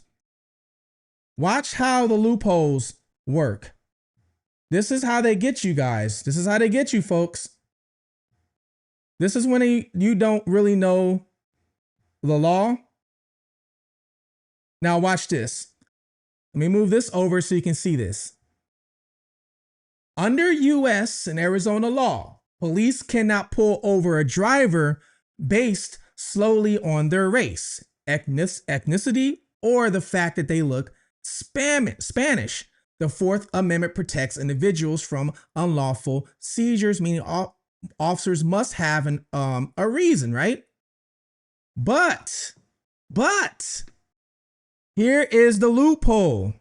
This is where Arizona is notorious for this. Now remember, they can't pull you over based off of your race, ethnicity, or anything. But here's the loophole. However, under Arizona's show me your papers law, once a lawful stop is made, state law requires officers to make a reasonable attempt to verify individuals' immigration status. If there is reasonable suspicion that the person is in the USA unlawfully. Do you guys see that loophole right there? This is how they create loopholes going around your amendment rights. So the officer can't just pull you over, meaning when you see those lights in your back window and you pull over, officer, why'd you pull me over? You can't say, oh, because you look Spanish and we think you might be illegal, because that violates your rights. But he could pull you over and say, oh yeah, you didn't make a turn signal, or you didn't stop fully at that stop sign, or your car smells like weed. Oh, your tail light's out in the back. He can make it any excuse he wants to, technically, to pull you over. And then once he pulls you over, hey sir, you mind showing me your immigration papers or showing me that you're a proof citizen? That is how they get around loopholes, especially when it comes to your rights, people. So there's no question in my mind that they're using a loophole now to enforce on Alex and juice.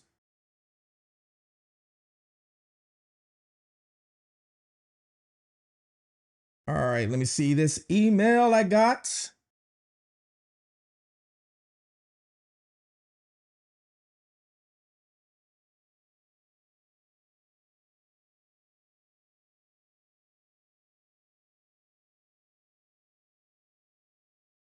All right, thanks. I'm just reading a couple of these that I have.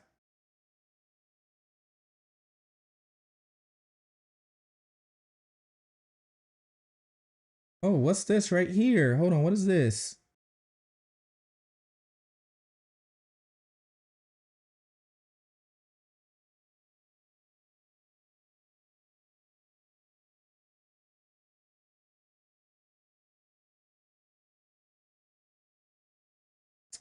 Katie, I'm reading yours.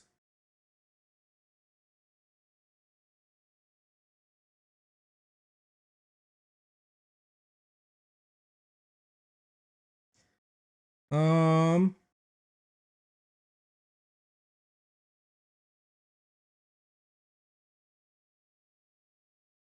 Interesting. This looks like public Pima County Transportation. Looks like they provided maybe conflicting results, maybe conflicting.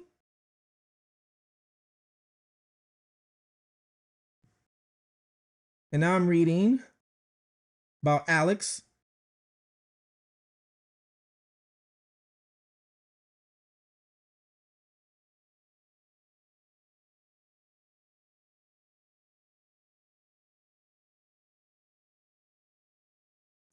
Yeah, guys, I'm just make sure you hit that like. I'm just reading some emails that I got here.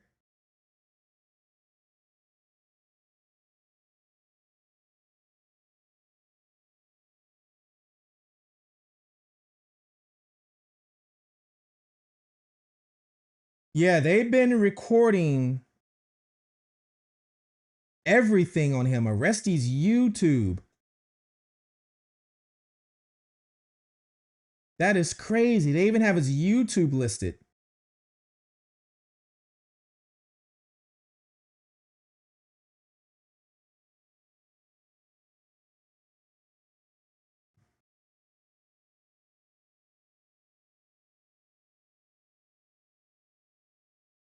They even have his Thank you, Katie. They even have his YouTube listed.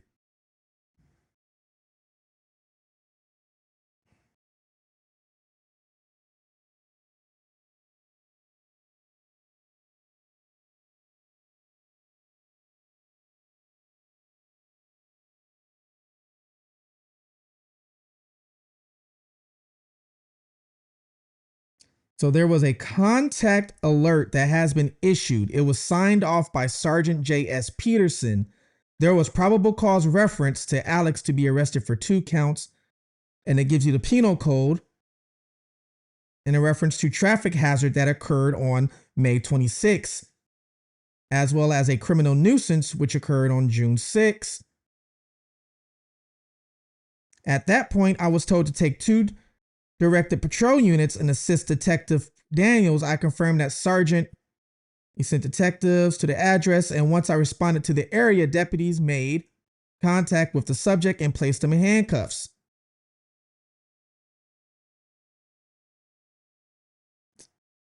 So thank you for this email. So it looks like it doesn't say a bench warrant, but what it says is an alert. An alert.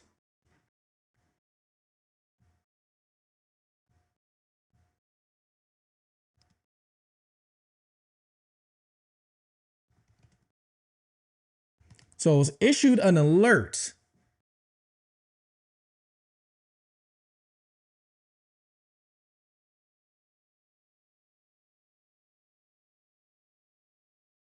All right, guys.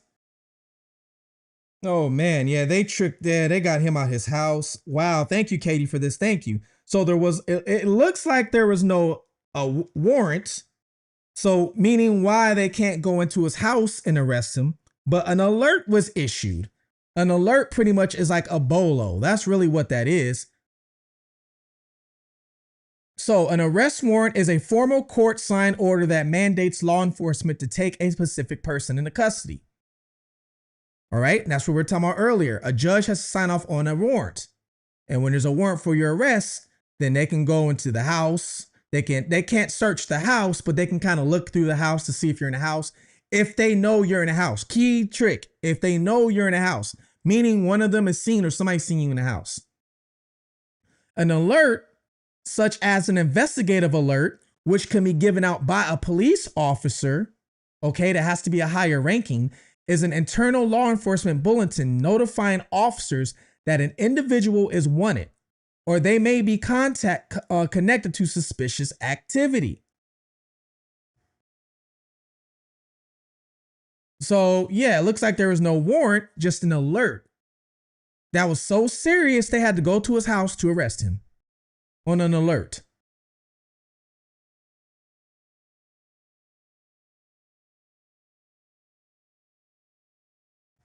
Ain't that something? Let me see here.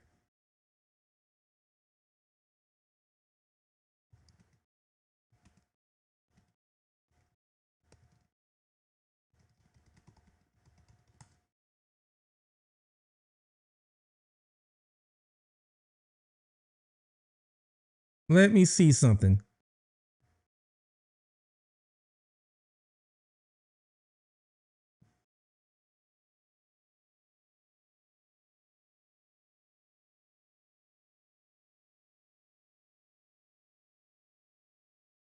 I'm actually trying to find the law on an alert and them showing up to your house.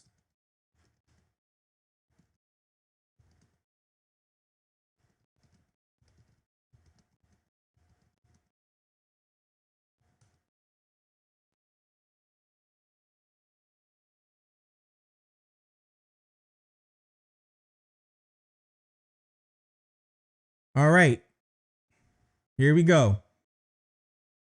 Thank you, Katie. So that she sent me what it was. Watch this. Watch this. Here we go. So it was an alert. It wasn't even a warrant. It was an alert they put out for him, which is the same thing as a bolo. Law enforcement officers such as Pima County Sheriff's Department can legally come to your house to investigate a bolo, which is be on the lookout alert. But here's the but. There's a but. But their legal authority to enter your home or conduct a search is strictly limited by the Fourth Amendment. Okay? Knowing exactly what officers can and cannot do determine your rights when they arrive. So if the officers show up at the home and you say, come on in, they can come on in.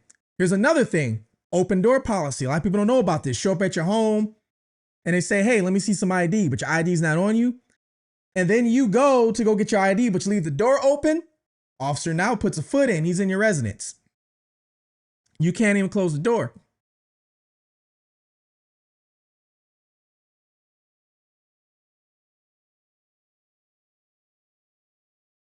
When officers cannot enter, no warrant, no emergency. If police simply have a bolo and ask to enter your home or search it, you have the right to refuse unless they have a warrant or an emergency exception.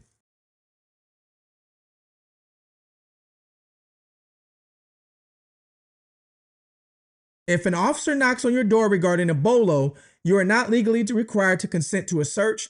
Many defense attorneys in Arizona, like those discussing police search rights in Tucson, suggest that if you want to speak with the officers, you can step outside your home, close the door behind you to protect your privacy.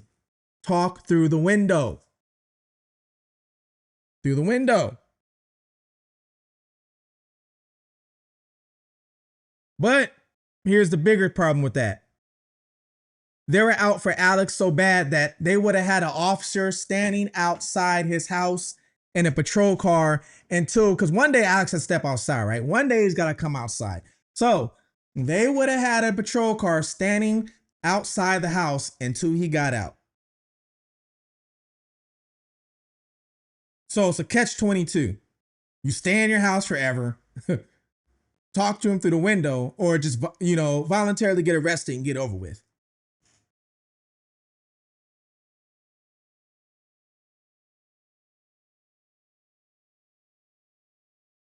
That is crazy. That is crazy.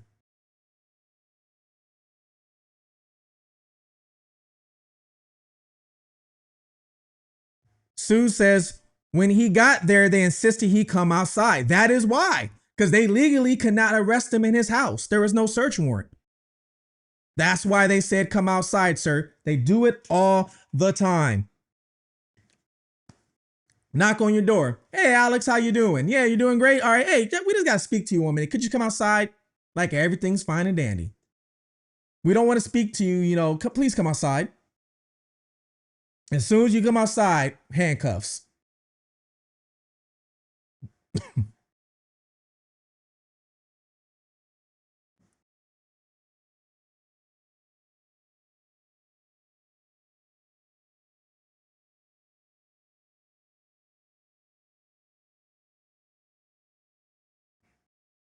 He didn't have to open it. No, no. You legally, if they only have an alert or a bolo, you legally do not have to open the door, especially for non-emergency reasons, meaning you didn't kidnap nobody.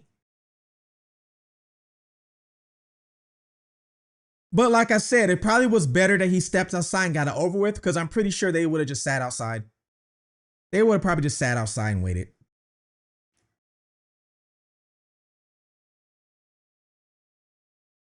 But why are they wasting resources? Look at this. This is crazy, guys. How much time and effort? And here's the bigger question. Here's the bigger question. The bigger question. Watch this, guys. How much time and effort are these police detectives, whatever it is, watching Alex's and Juice's live streams and documenting things from their live streams?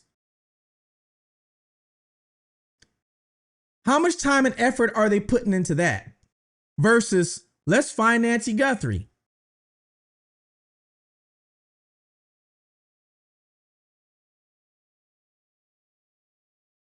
Or are they watching our live streams and watching our videos, trying to see if we can help them find Nancy or whatever it is? Because they don't, it's like you got to put in time and effort to watch somebody's live stream and to mark it down on the dates.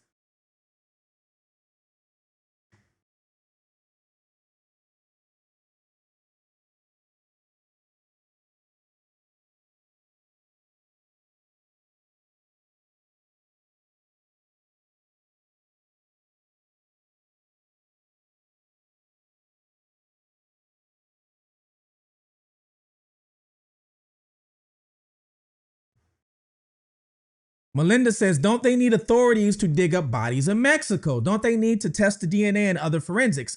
Mexico runs off a whole different breed than us. I'll let you know that now. Totally different. There's so many bodies just laying in the dirt in the ground of Mexico right over the border and the little areas of right outside of the town. So many bodies just laying in the ground. So many. Trafficking bodies, smuggling bodies, people who wanted to get smuggled and maybe didn't pay their fee, died from heat stroke, things, so many. They're just laying there. Mexico really doesn't care. Who really cares about you digging up the bodies is going to be the cartel. Those are the people who are going to care. Besides that, nobody cares.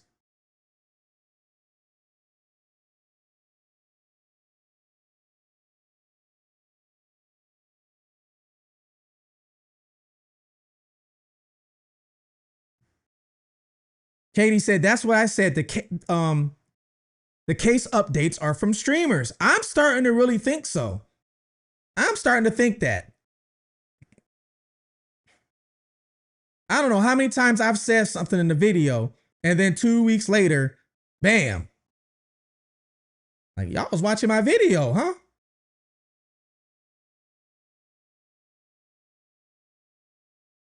Katie also said 5 hours a day is what they're wow. If they're really spending 5 hours a day to watch us, that's more than half a shift if you work 8-hour shift.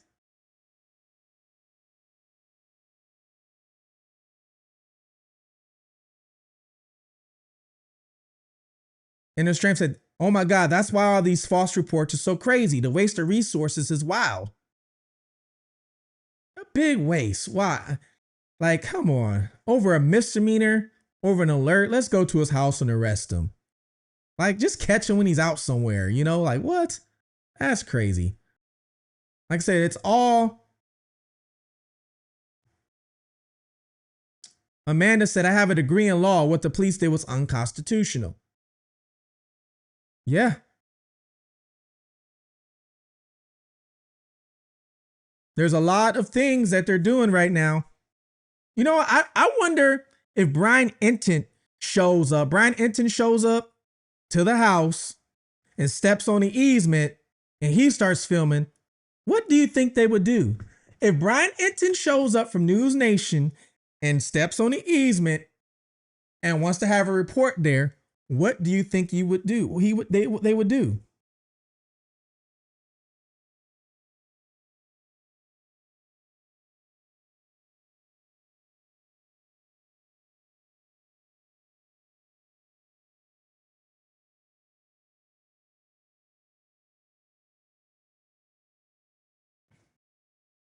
If I was Brian Enton, would I take that chance? If I was Brian Enton, would I go down there and just see what happens? Because they arrest Brian Enton or they give Brian Enton a citation, we all know it's going to be big news. We know it's going to be big news. If they give him a citation or he gets arrested, it's going to be big news. I mean, he works for News Nation. It's going to be everywhere.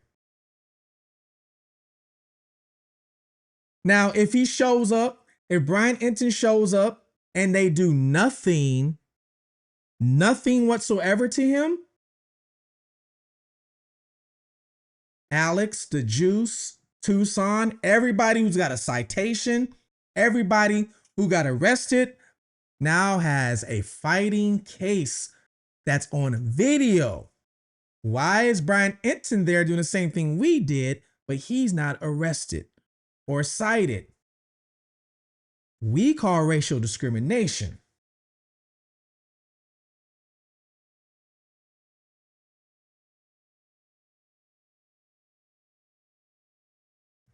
So Brian Enton asked exactly that. Oh, yes, he did. He asked that in one of his old shorts. You're right. He said, what happens if I show up? They have spent a lot of time looking at YouTubers' lives from the beginning, as the sheriffs have admitted to the YouTubers on their lives. YouTubers have done more to look for Nancy and awareness. They have. We all have. Sue says, I wish Brian would. I know, right? If I was in Brian's position, I mean, it's just a misdemeanor. You're not getting a felony. If I was in Brian's position, I might take that chance. If I was in Brian's position, I might take that chance just to see. And I will let my senior correspondents know, hey, are we ready for a big news story? I'm going to go here and I'm going to film for a couple hours on the easement. I'm going to see if they arrest me or cite me too. Let's see what happens, News Nation. If I get arrested, don't worry, we're just going to bomb me out real quick and it'll be even a bigger story.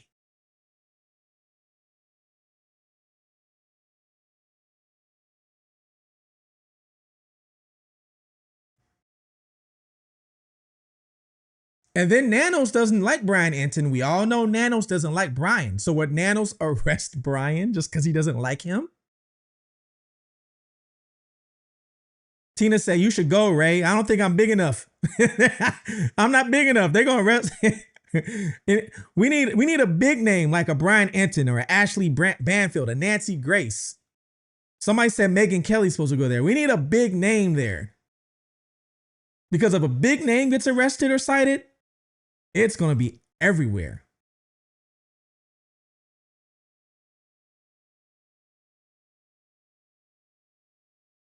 It will be everywhere if a big name goes and they do something to them.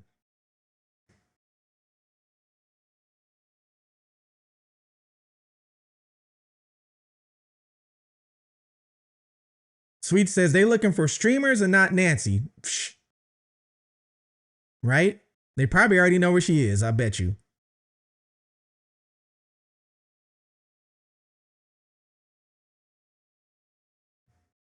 KVOA has already out there. Actually, they were out there the same day. They were out there when Alex got arrested. Oh, actually, somebody told me they might have been out there just for Alex to be arrested. That's what somebody told me. Actually, now that I think about it.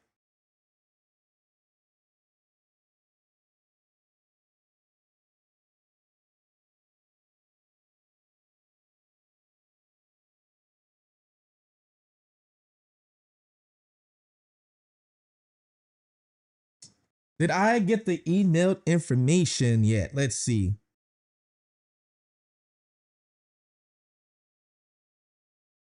I did get some info, so I will look into that because I did.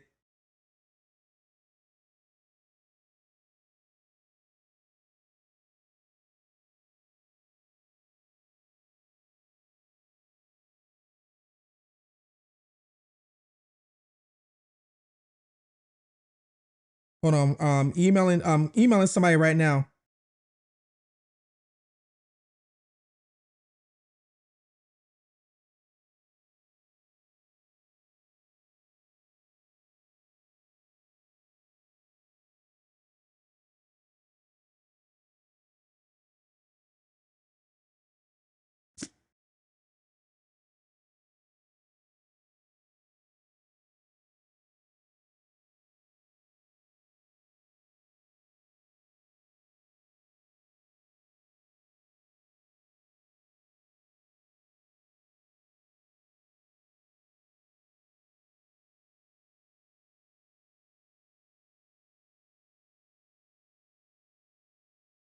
I'm just emailing somebody real back.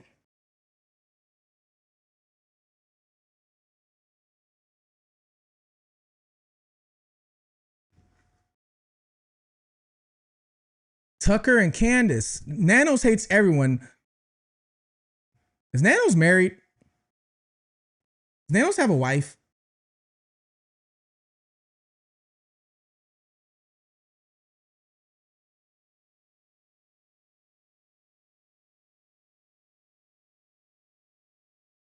Midnight says it was another news station that was out there when Alex got arrested. Yeah, somebody said that when he got arrested, they believed the news network was there just for him to get arrested. Whoever was there.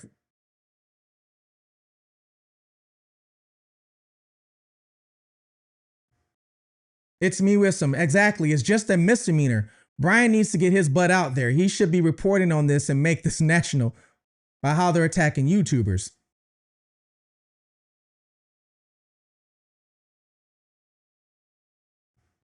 Crafty one says, I said the same thing. They probably already know where she's at.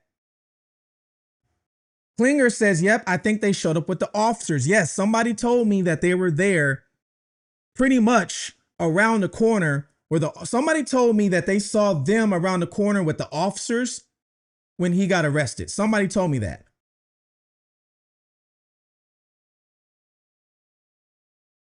Like they were all waiting for the moment.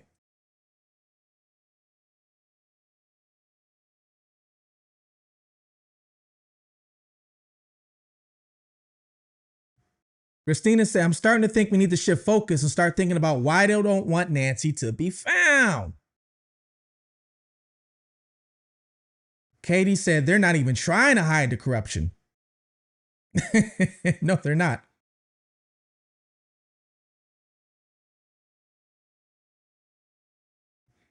And the strange said, and it's a big name. Does not get arrested or cited, it will be everywhere.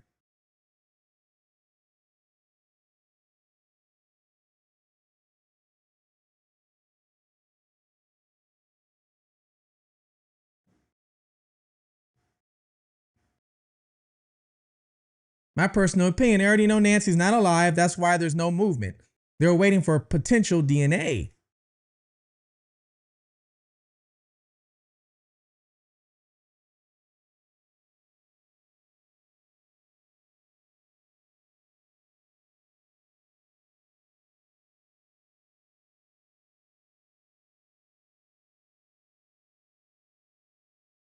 He's married. I wonder how he treats his wife. I wonder how Nanos treats his wife. This damn fly will not leave me alone. Do a deep dive on his wife. I will do that and see what she's about. Brian Enton is technically a YouTuber. He has a YouTube show.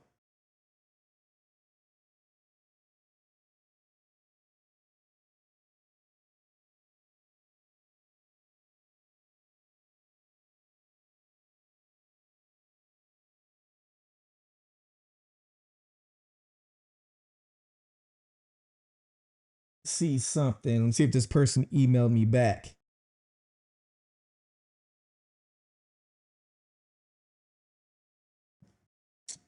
See something here.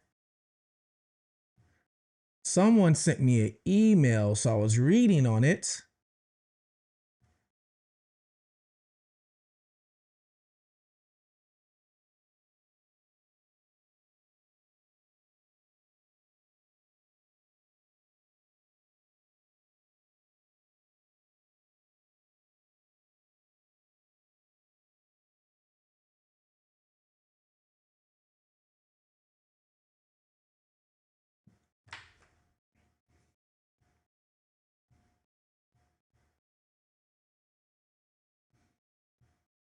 Please remember, guys, hit that like button.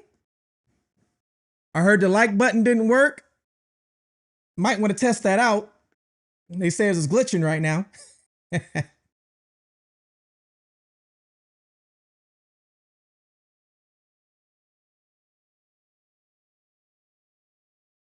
said, I can only imagine how he treats her. How Nanos treats his wife. Well, we broke down the law as much as I can anyway. I'm not a lawyer, but I broke down the law as much as I can on them using the public easement.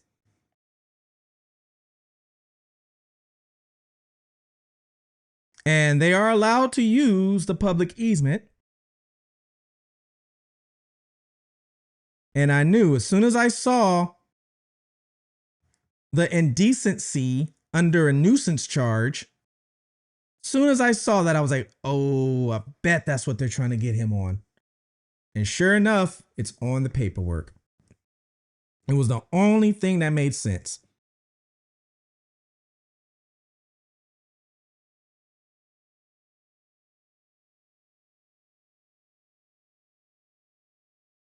It was the only thing that made sense. And what would really set it off is if another person went down there and got cited that was under a big name network, a News Nation, a TMZ, somebody with a big name, or if they just let them go and do it.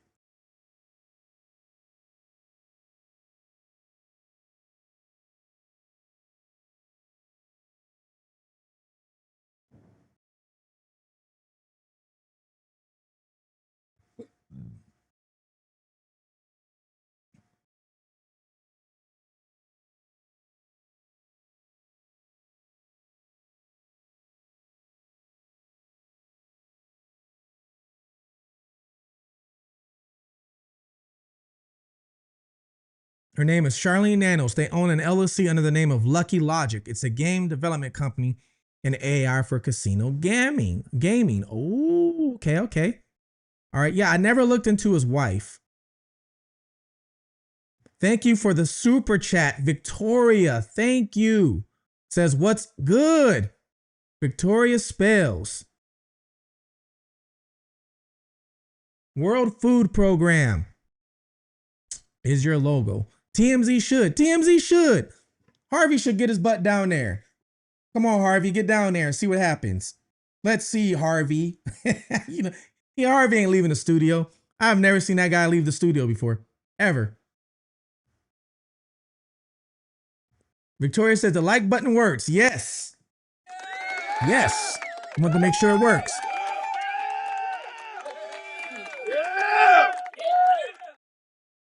Well, guys, we broke down the law. We know in Pima County, a public easement is a right-of-way for any citizen to have passage. It's also a right-of-way for any citizen to stand on and take photographs. Okay. I knew streaming wasn't going to be in there because streaming is new age. So you got to use old terms, back photographs, stuff like that. So you do have a right to stand on a public easement to do what they were doing. Pima County Transportation is the one who enforced the no parking rule on the street, and Pima County Transportation can also enforce the rules of the flow of traffic. So that makes sense. So if Pima County is forcing these rules on the road, they're the ones, you know, they're saying, hey, you can't be on the road, your tripod can't be on the road, your foot can't be on the road. They're the ones enforcing this or whatever, with their loopholes in the law. But there's no loopholes in the law on standing on the public easement. That is your right. But instead, what they're doing is they're using the loopholes in the law of being a nuisance to the public to arrest and cite these individuals.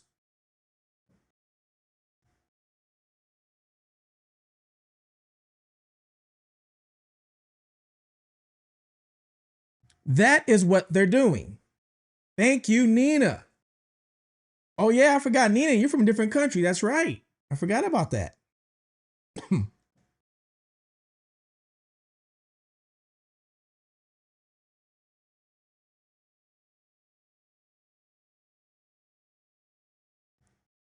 Civil rights attorney and a campaigner should go and sit there, right? And just act like regular YouTube streamers and start sitting there streaming and see what happens. Just sit there and stream.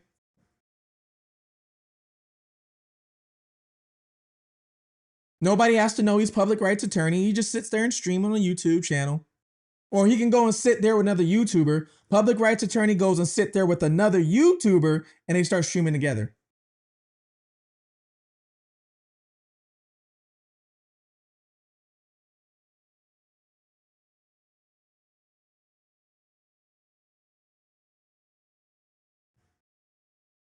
And the Strafe said, there's a thing right there.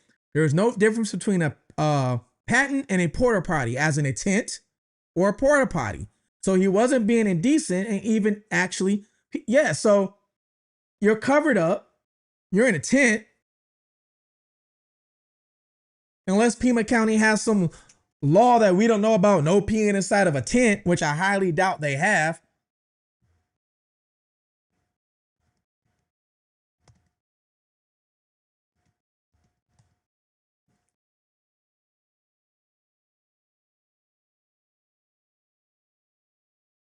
Oh, wait, hold on, wait. But he didn't actually pee. So, watch this. Pima County got some messed up rules, man. I never seen this in my life. Hey, you guys ready for this rule? Listen to this rule right here. Listen to this. It is unlawful to urinate in any place exposed to public view, which we all know, okay? So it's unlawful to urinate any place exposed to public view, including behind a makeshift tent. In Pima County in the city of Tucson, public urination is a Class 1 misdemeanor. The Pima County Sheriff's Department actively enforces these laws and has issued citations and made arrests for this behavior. Public nuisance enforcement. Pitching a makeshift tent to use as an outdoor bathroom in residential or exposed areas violates public nuisance laws and result in fines. Are you guys hearing this?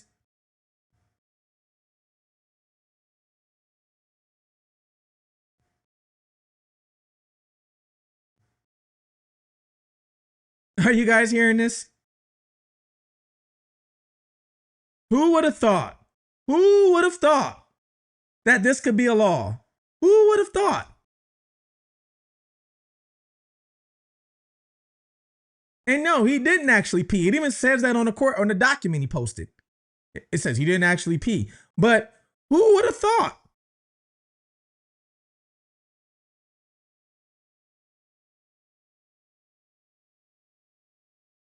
Karen said they probably just added that in the law.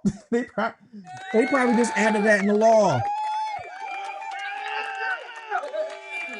And then Tina says, how much do you want to bet that this was just put in place? What's the date that became a law? Well, let's see. Let me see.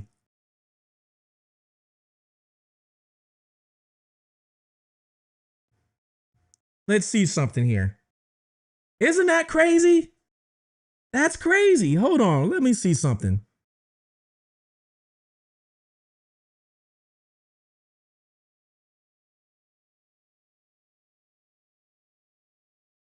Section 1154, urinating or defecating in public. Wow. Okay. I mean, urinating and defecating in public. Okay. It is unlawful for any person to urinate or defecate in public place or any place exposed to public view, except in an established lavatory or toilet. Now, this right here was put into place April 6, 1981. But I don't see anything we actually go into here about a makeshift tent.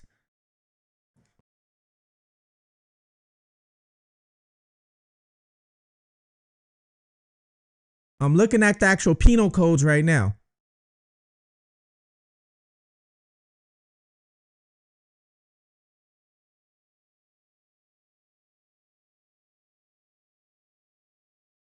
All right. So you know what they did? You know what these people did? You know what they did? This is what they did. Remember I'm talking about loopholes?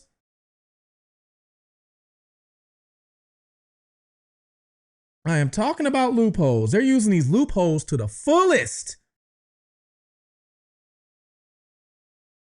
They're using these loopholes to the fullest. So in the actual penal code that I'm looking at, unless there's something hidden that I have to find, section 11-54, okay? 11-54, urinating or defecating in public. It is unlawful for any person to urinate or defecate in a public place or in any place exposed to public view, except in an established lavatory or toilet. So what it's saying, and this was back from 1981, it says established lavatory or toilet. There's nothing about a makeshift tent though, but it says established lavatory toilet. Then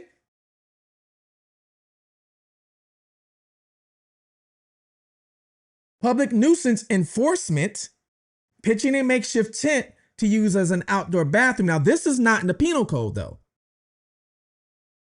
Residential or exposed areas, public nuisance laws will result in fines, community service, or jail time.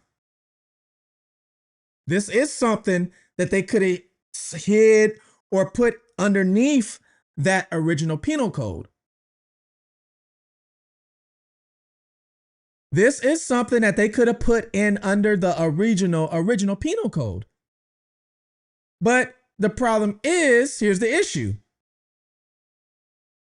Here's the issue. He didn't even really pee. And it says that in the paper. It says that in the paper. He pretended to.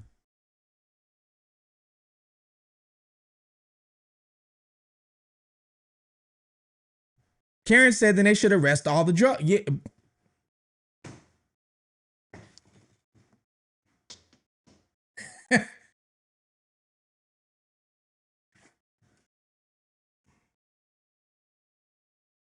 Katie says, and it says peeing, not pretending to pee.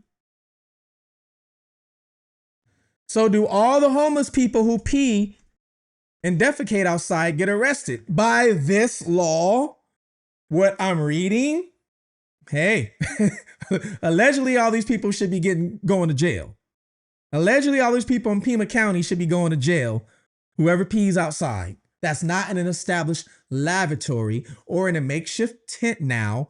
Now there's a, who would have thought you would have saw that in a description when you look up the law? Who would have thought a makeshift tent? Who would have thought a makeshift tent? It was like they drew that up just for him. Am I lying? It was like they drew this up just for him in a makeshift tent, guys.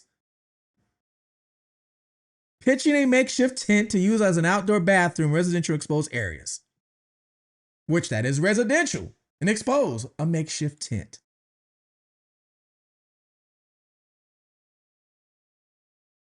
Man, police can just do anything sometimes, right? Does this include county? It's Pima County Sheriff's Department. It's a Pima County law. Allegedly. It's not technically under the Sydney. All right, so city ordinance, Tucson City Code 1154. But technically it's not under 1154. Because when you go to section 1154, it doesn't say anything about a makeshift tent.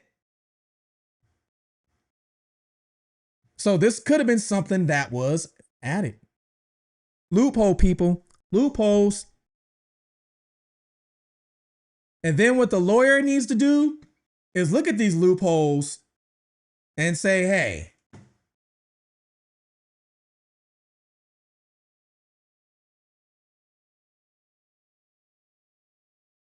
again, because all these ways a law can be used, and yes, you are correct. These laws, all there is a different language. It's a language. The language to court of law, language of court of law is all these, what it is. If you don't know the proper language and procedures, that's really what it is. That's why some of these laws are worded funny. You're wondering what they mean.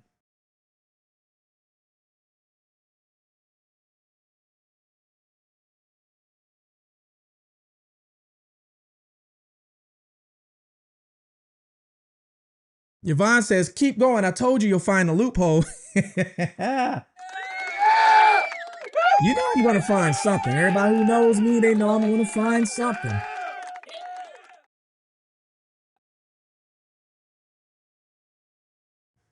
They were not allowed to use the porta potty. So what if, I just thought about something. What if they rented their own porta potty? What if they rented their own porta potty and put it on the easement? What if they rented their own porta potty and put it on the easement?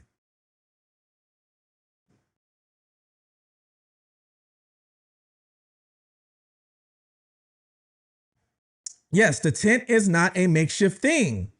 You can buy, you can buy these tents off Amazon. They're not makeshift.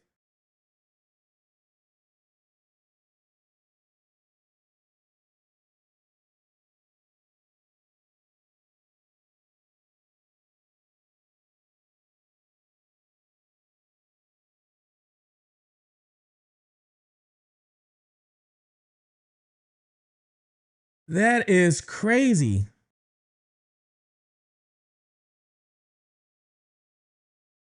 They used AI to doctor up the video.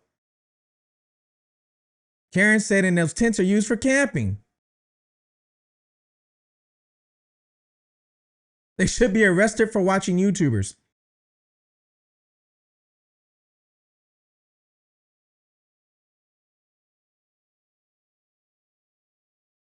I would like to see the HOA rules now.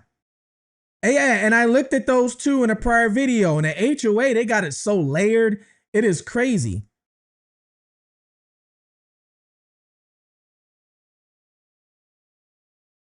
But once again, even with HOA rules, there's loopholes. Everything, there's a loophole. Everything is it's open. Let's see something. Let's see. I'm gonna see something real quick.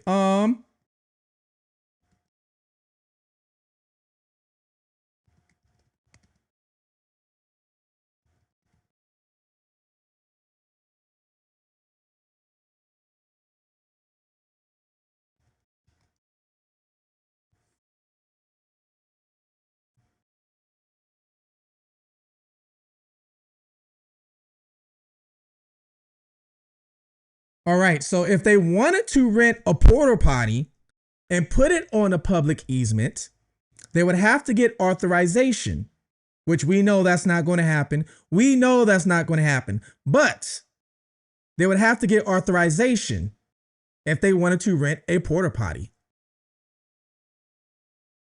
Public urination should be unlawful everywhere.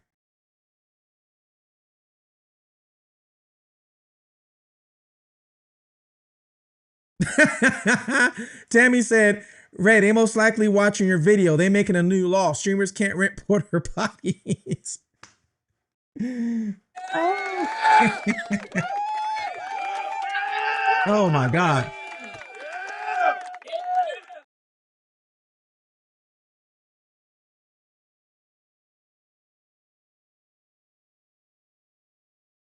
Oh my God. That's funny. But you can rent a porta potty and put it on a public easement, but you have to have authorization.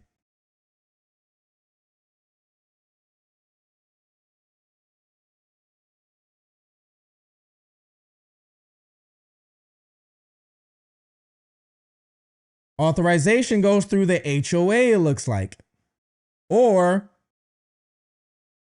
Pima County, the city of Tucson.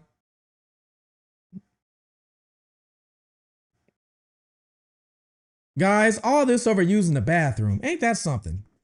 All this over using the bathroom. All this over using the bathroom. They using anything. Anything. I mean, I wouldn't have thought, nobody in this chat would have thought that, oh, I gotta use the bathroom real quick. Let me go behind here or in this tent. Let's if he really, even if he really was, let me go in this tent. Nobody can see me in here. No, what they do? Let's make this a law. Just for you. Let's make this a law just for you. That is crazy.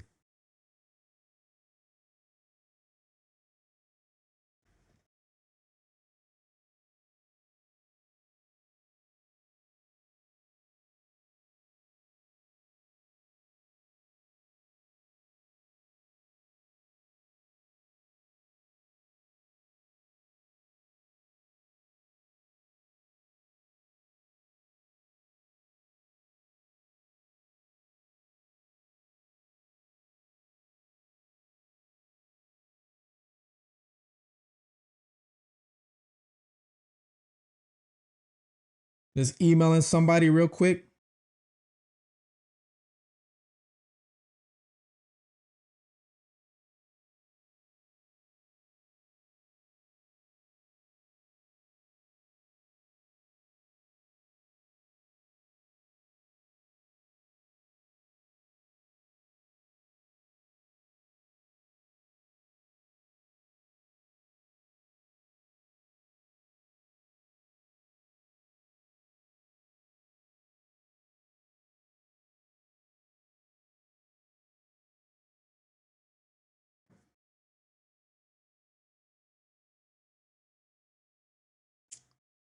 Bear with me, just writing somebody back.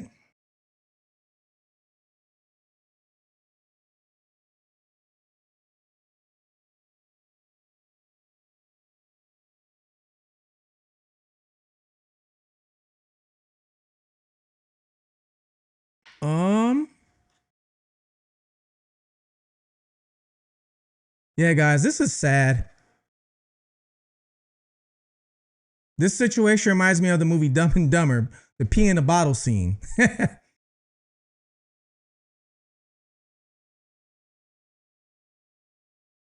I was just going to ask, I need to deep dive into HOA and what they're hiding.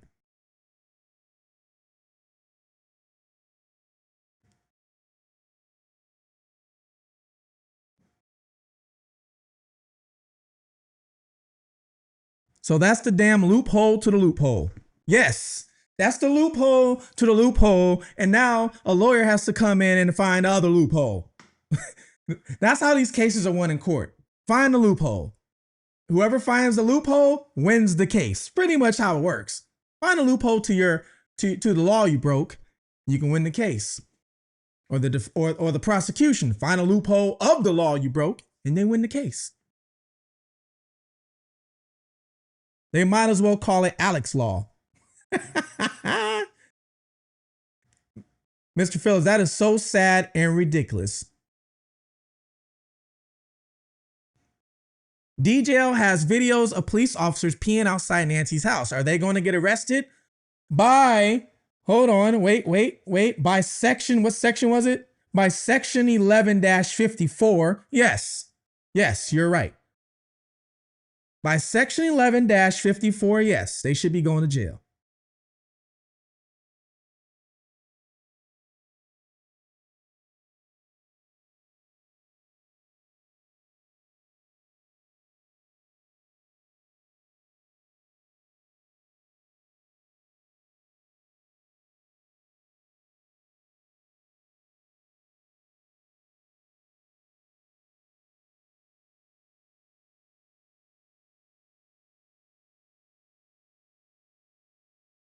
Yeah, so Kyle, you came in hot.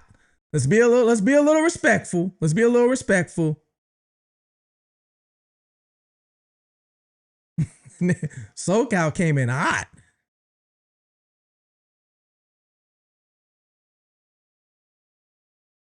Victoria, thank you again. Speaking of P, is R. Kelly or Diddy getting?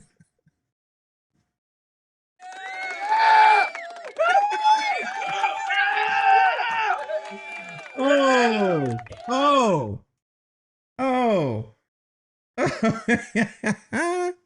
R. Kelly might be. I mean, Diddy is soon. Says R. Kelly or Diddy getting out soon.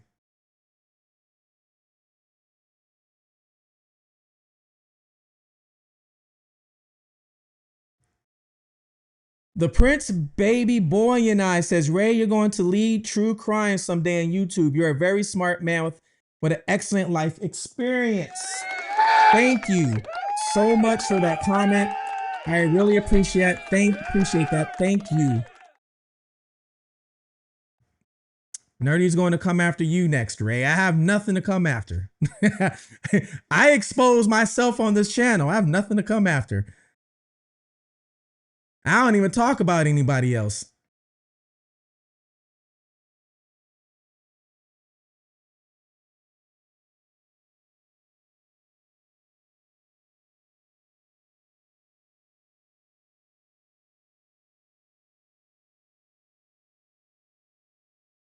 You guys crack me up.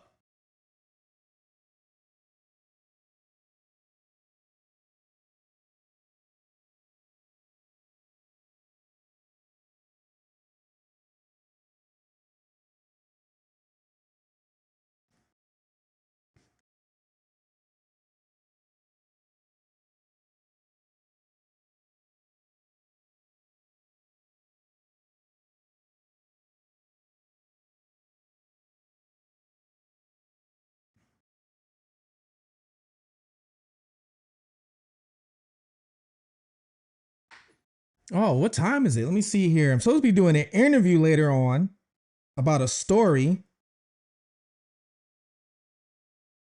Let me make sure they're still good.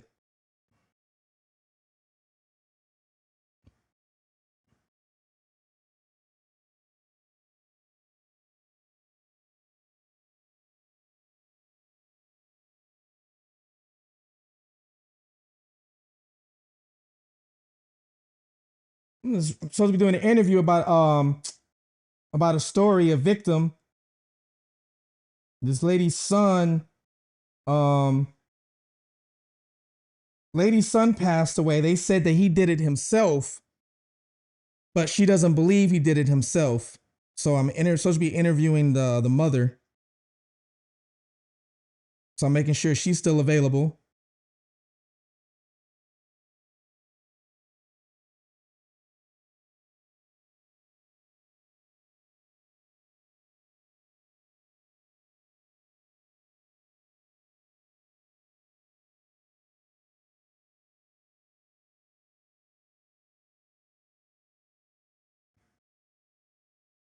Yeah, you guys crack me up. Some of you guys should be comedians.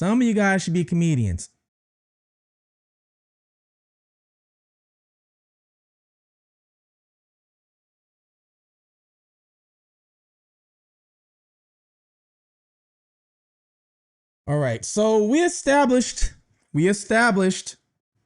What looks like, so it looks like we established something today. We established if any law was broke, and if it was a law broke, what he broke or what they broke. Can it be fault? Yes, definitely it could be fault. Because some of this stuff is looking made up right now. Some of the stuff is looking made up. And I definitely would have a civil rights attorney, and I would go the discrimination route if I was them. I would go the discrimination route in a heartbeat. I would go. Oh my God, I would do that. Now, you would have to prove discrimination. The problem is, how are you going to prove discrimination? Because you would have to prove it. One of the only ways I can think about proving discrimination is if somebody of the whiter skin went out there and started streaming and they didn't get arrested.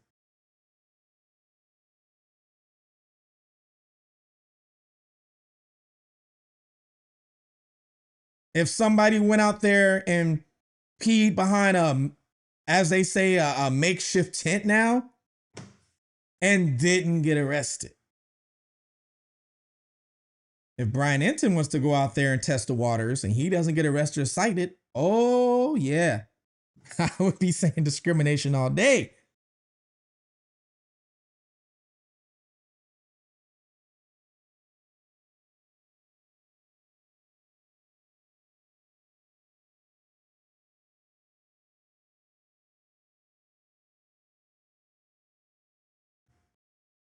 Ray, you got the connections to interview Savannah? No, I don't. I don't think she would want me to interview her, to be honest with you. Most of these people, when they're that big, you have to you got to submit a list of questions. So a lot of these celebrity interviews and stuff to watch a lot of times, even politicians, you got to submit a list of questions, and they can submit back a list to you of the questions they want you to ask them. A lot of these people do it. You know who was notorious for that? And this is why you didn't see her doing a lot of interviews on podcasts or YouTube. Was what's her name that was running for president? You had to ask her exactly what they wanted you to ask. So that some people are notorious for that. And me, I'm gonna go off script. I'm going off script. Is it Kaden Mom's your name? No, she never replied back, actually. Now, let me check my TikTok. Let me check my TikTok. I don't think she ever replied back. Let me see.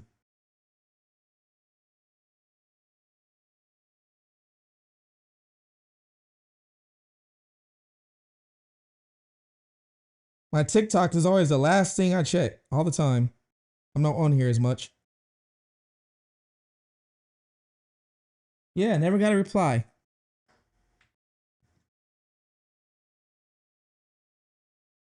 The most expensive search in history.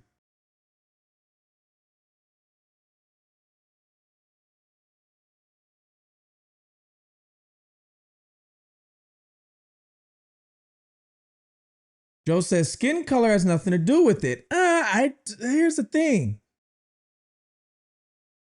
I don't know. Well, I'm not there, first of all, but I know that part of Arizona in the foothills.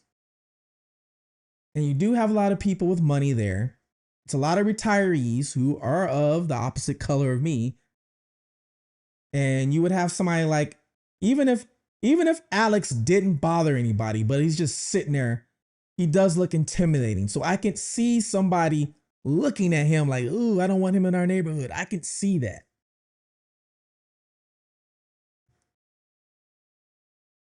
It happens here in the South. In Florida, oh my God, I've never seen so much of it till I came here in my life. Happens down here for sure. I've been a victim of it.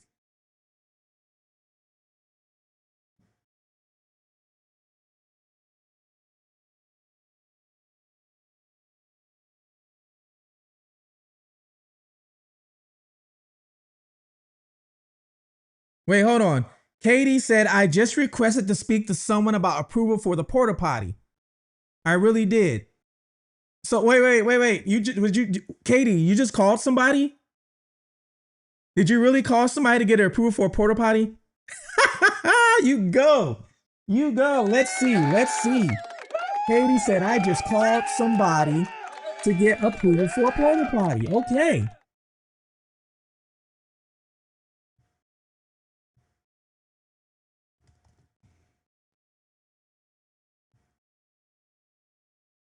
Who did you try and call?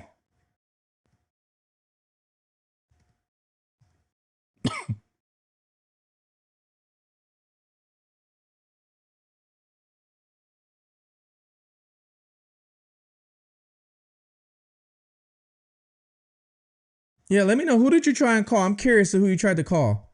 Try and get their approval. Was it the city? HOA?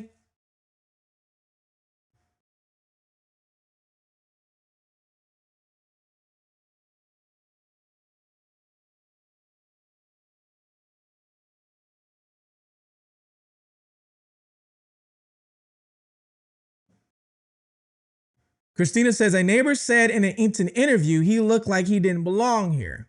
And then talking about someone in the neighborhood. I think they were definitely profiling people in that area. I like I said, it's very possible. Very possible.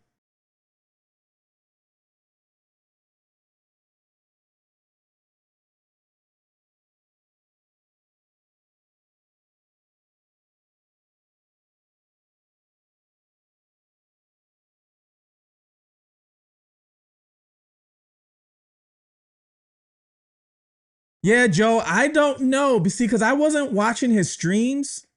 So I wasn't familiar with what was not familiar with what was going on.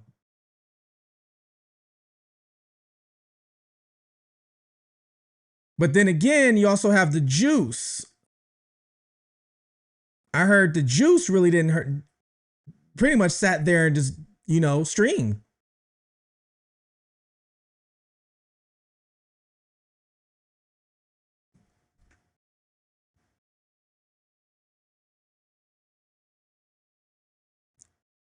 Karen says Savannah woman should at least have the decency to thank you on her Instagram for the dedication all the guys have done for keeping her mothers alive. I've lost all respect for her. I said this in a few videos ago. There's people getting arrested outside her house, getting cited, whatever it is. Brian Enton's even talking about it. Will Savannah mention anything about it? Like at least say thank you or something, Like, thank you guys. I mentioned that.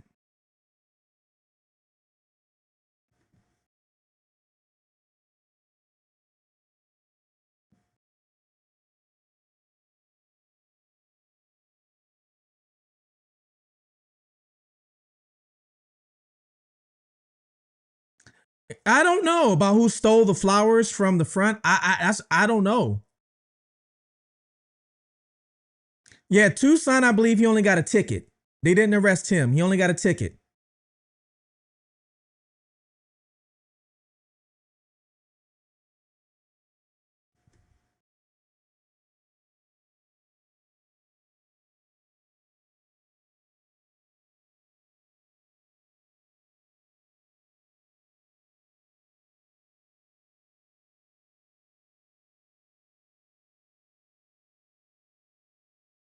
Katie said, I asked the county engagement coordinator. They always send me to her.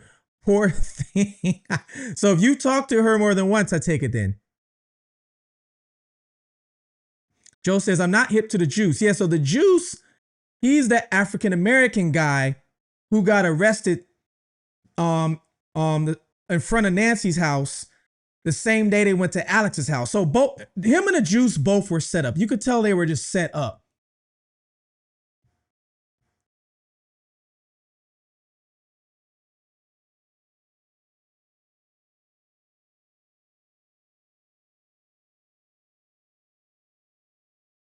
How can Alex throw cactus with his bare hands? I didn't even think about that.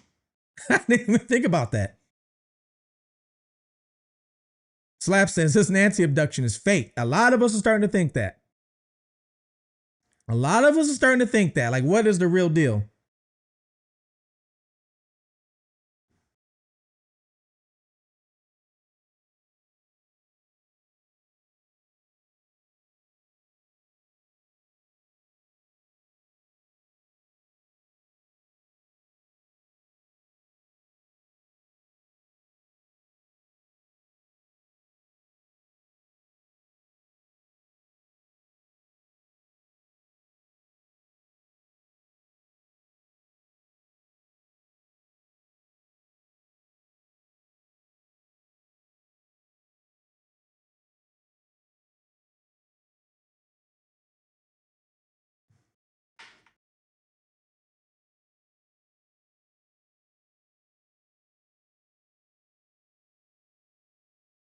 We talk. Wow, Katie.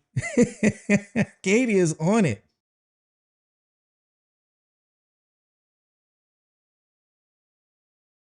All right, let's see here.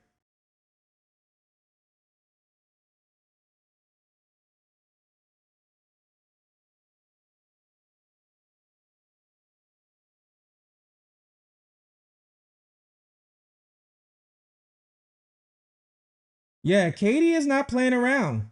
Katie just sent me an email.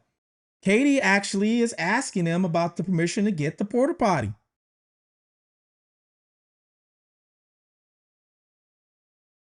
Was asked, requested all records communications with the traffic engineer, but I was told no records exist. Please explain.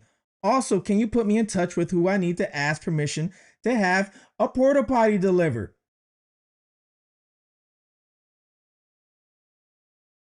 Because if there's a porta potty, now there's no excuse. There's none. You're on a public easement, right? They can't give you a trespassing charge on a public easement. Now they can't give you a charge or even try to give you a public nuisance charge for using the bathroom because you're in a porta potty now. So now what's the next loophole they could think that, they could think of to try and ticket or arrest somebody?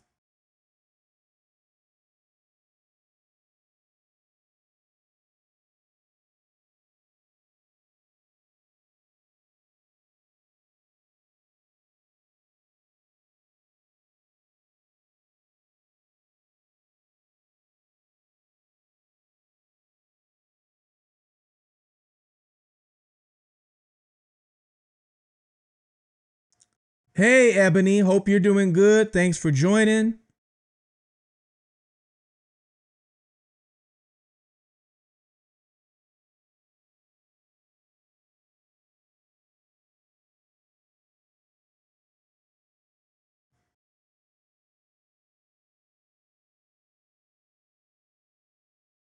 Hyper says it's all BS by the sheriff. Technically, by law, when I read the law with everybody, they can stream from the public easement. It's a rite of passage. So technically, yes.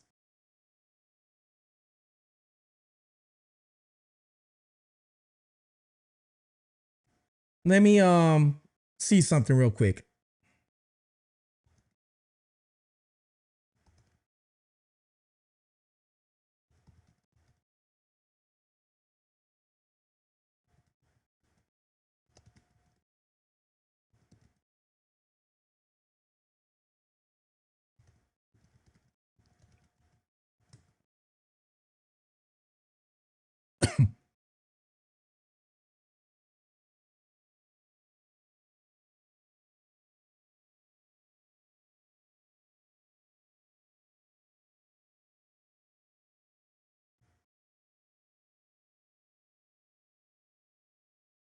I am actually looking at another law right now. Let me see something.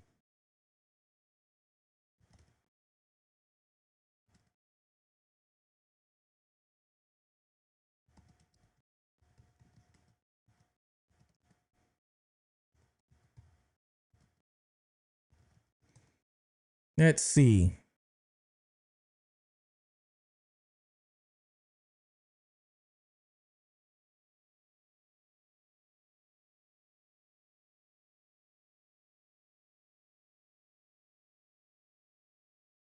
Let's see. What is it? Zone 4, I think it was. I'm looking at the HOA, or I should say the CFE law or bylaw on a public easement. Let me see.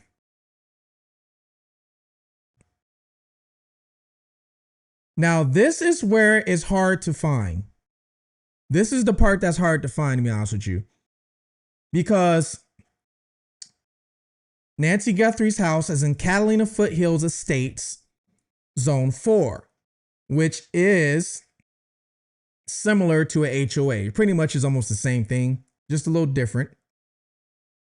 And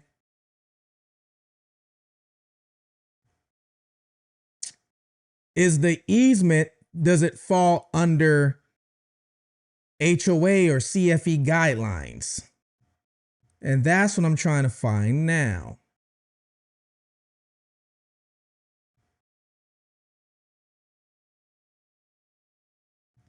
Let's see, Catalina Foothills Estates.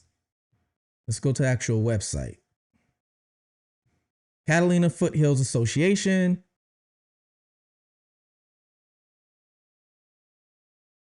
Interested in attending a board meeting?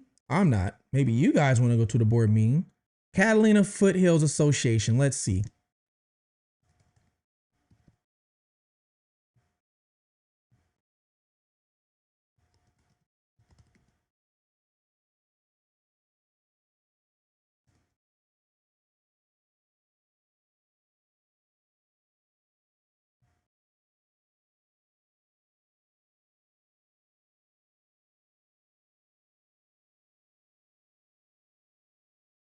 All right. I think I found something after searching for about 10 minutes. Yeah, this one was harder to find.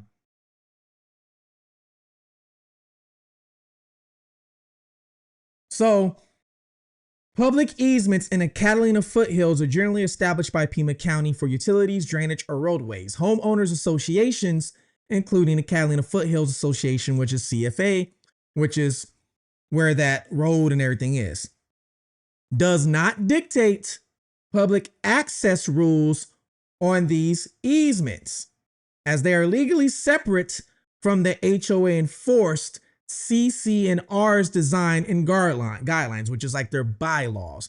So it's telling me right here that Catalina Foothills Association, which is the HOA, CFA, does not dictate public rules or public access rules on these easements.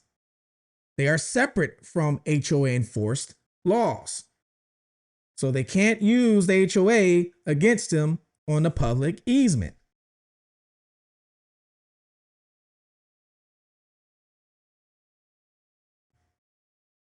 Dark said, Ray, if the family isn't going as hard for Nancy, why should we?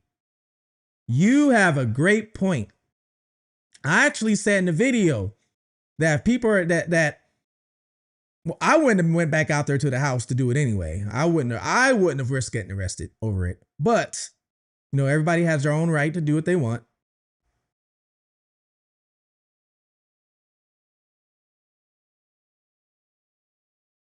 You know what I think it is, dark chocolate?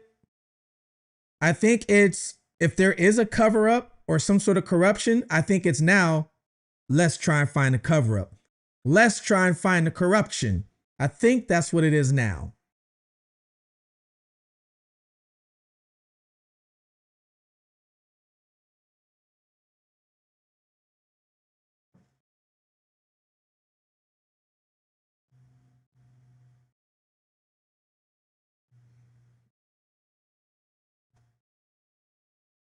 Coco City, yes. Yeah, I actually have part of that interview in a couple of my videos.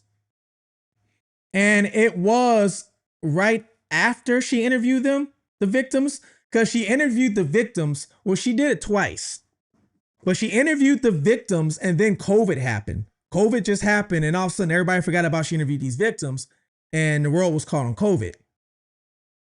It's kind of funny how that works, because then the Epstein files get released, and then Nancy goes missing, and the news is focused on Nancy.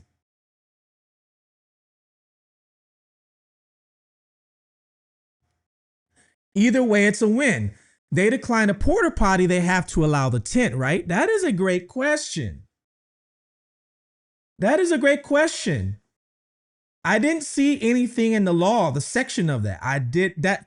That's probably another loophole, because I didn't see, it does not state if you're declining a porta potty, can you still make a tent? It didn't state anything of that at all. All it says is you have to get authority to have the porta potty. That's all it says. Unless there is the law is a bigger definition that is not on here.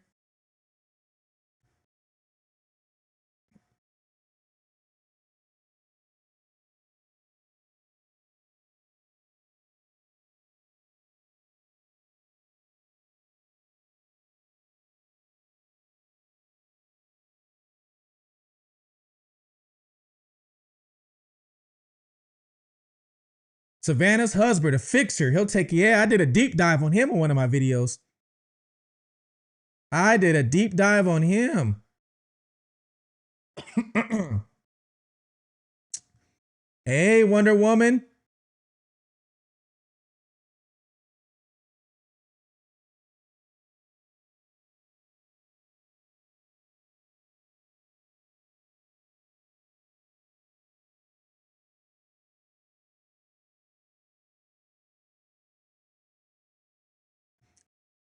Yeah, I keep hearing Nancy's house was not part of the HOA, which could be true.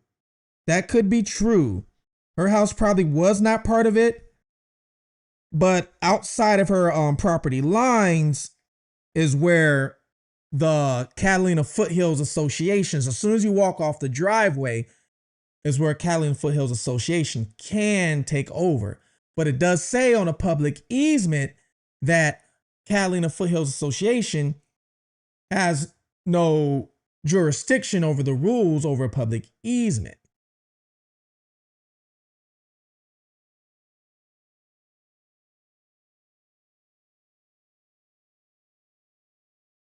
Hey, cold-hearted dream girl.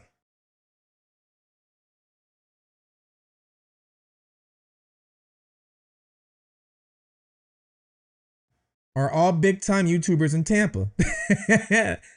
a lot of YouTubers are here in Florida. A lot.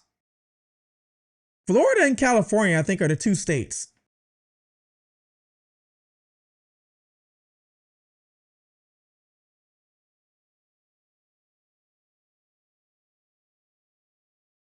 The Catalina Foothills cult.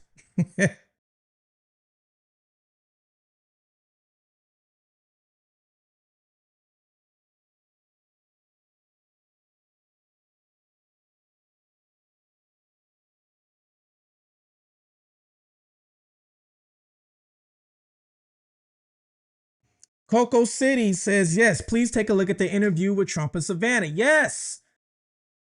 And I talked about that. She made Trump very mad. She did. She pretty much called him a PDF file on the interview. Pretty much is what she did.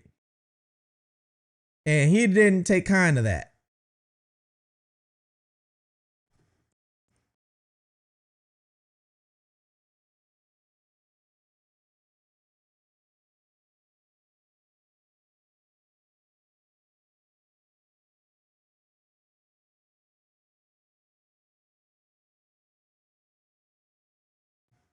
Yeah, Don, I heard about the lights being on.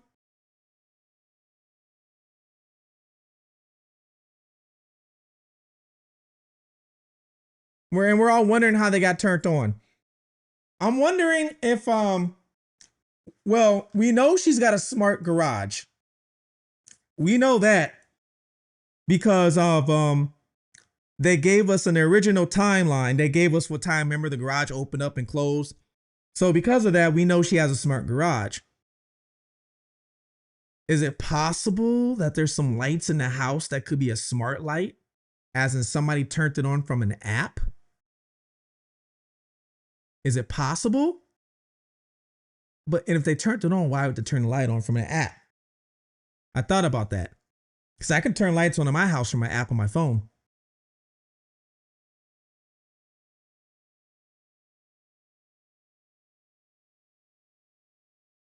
Nina said, is it even an HOA? It kind of is. It's called a CFA.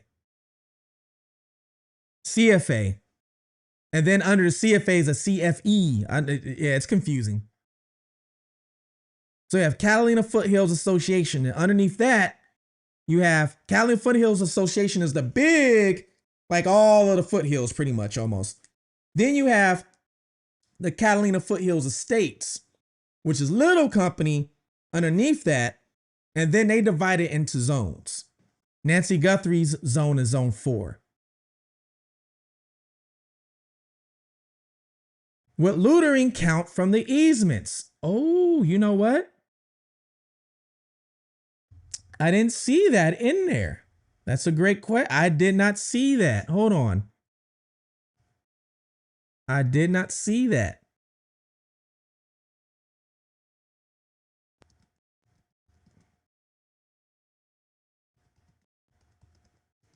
How does that work?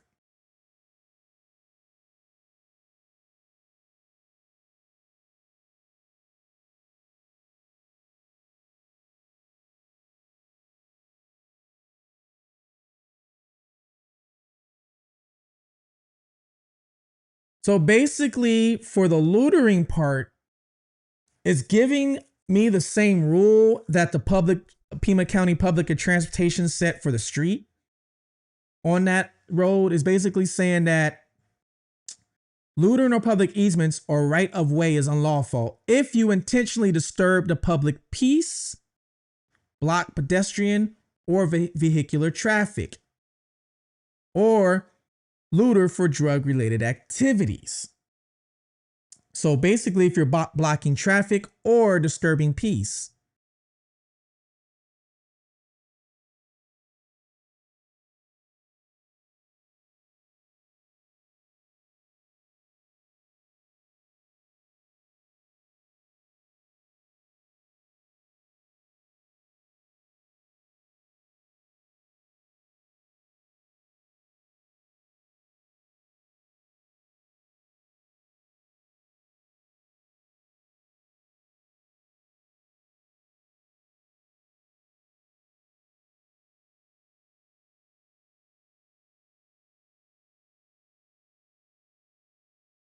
Excuse me, let me see if I am on for tonight.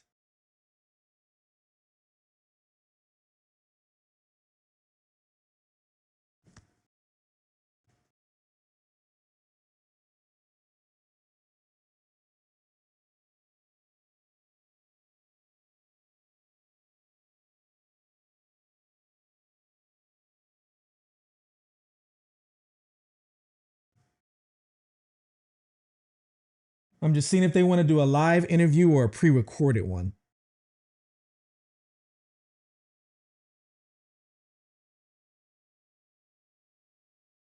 All right, when anybody does an interview with me, I'll always give them the option if they want to do live or pre-recorded, just in case they say something I need to take out or they want to take out.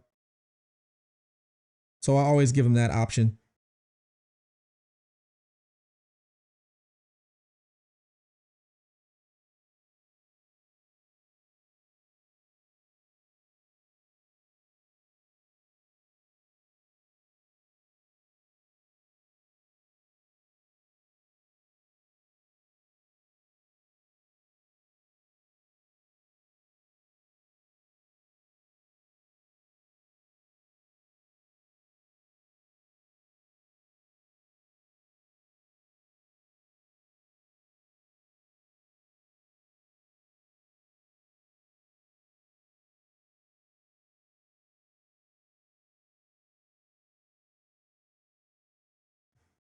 Local City says, when you look into the background of these elite families, I'm just disappearing doesn't seem to. No. I mean, you're right. There's a lot of funny things going on with these elite people. A whole lot.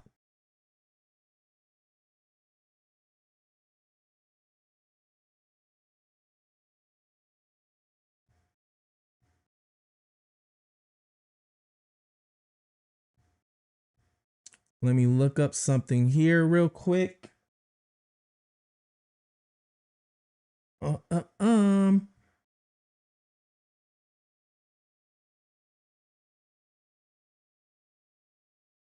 Make sure you guys hit that like button. All right.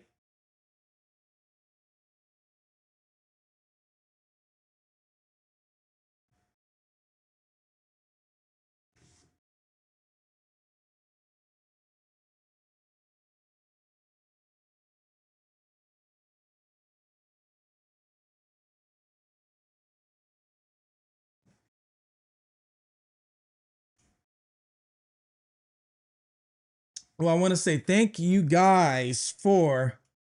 I did this live so I can break down these laws for you guys in real time so we can see it and to see if you guys want to have some ideas while I'm breaking down these laws, which lots of you guys did. Thank you so much. So now that you guys, we know the law, of Pima County, apparently. They slid in a no urinating behind a makeshift tent, apparently. Now that we know there's a ton of loopholes, that could possibly be fault.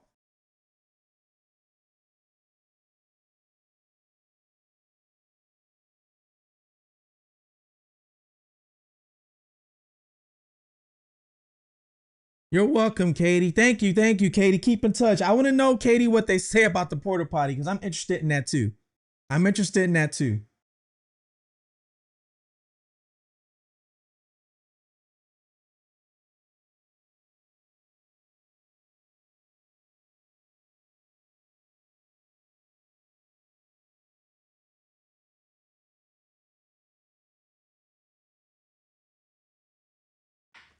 'I'm actually going to be back here in a couple hours because I'm going to do an interview with somebody on a different case.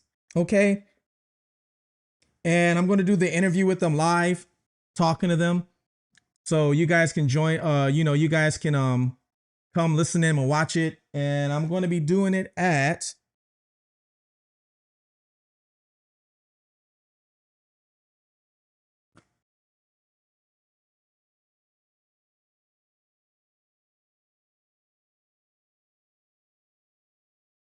8 p.m., guys. So I'm going to be back at 8. All right. I'm going to be back at 8 and I'm going to be doing a live interview with a woman.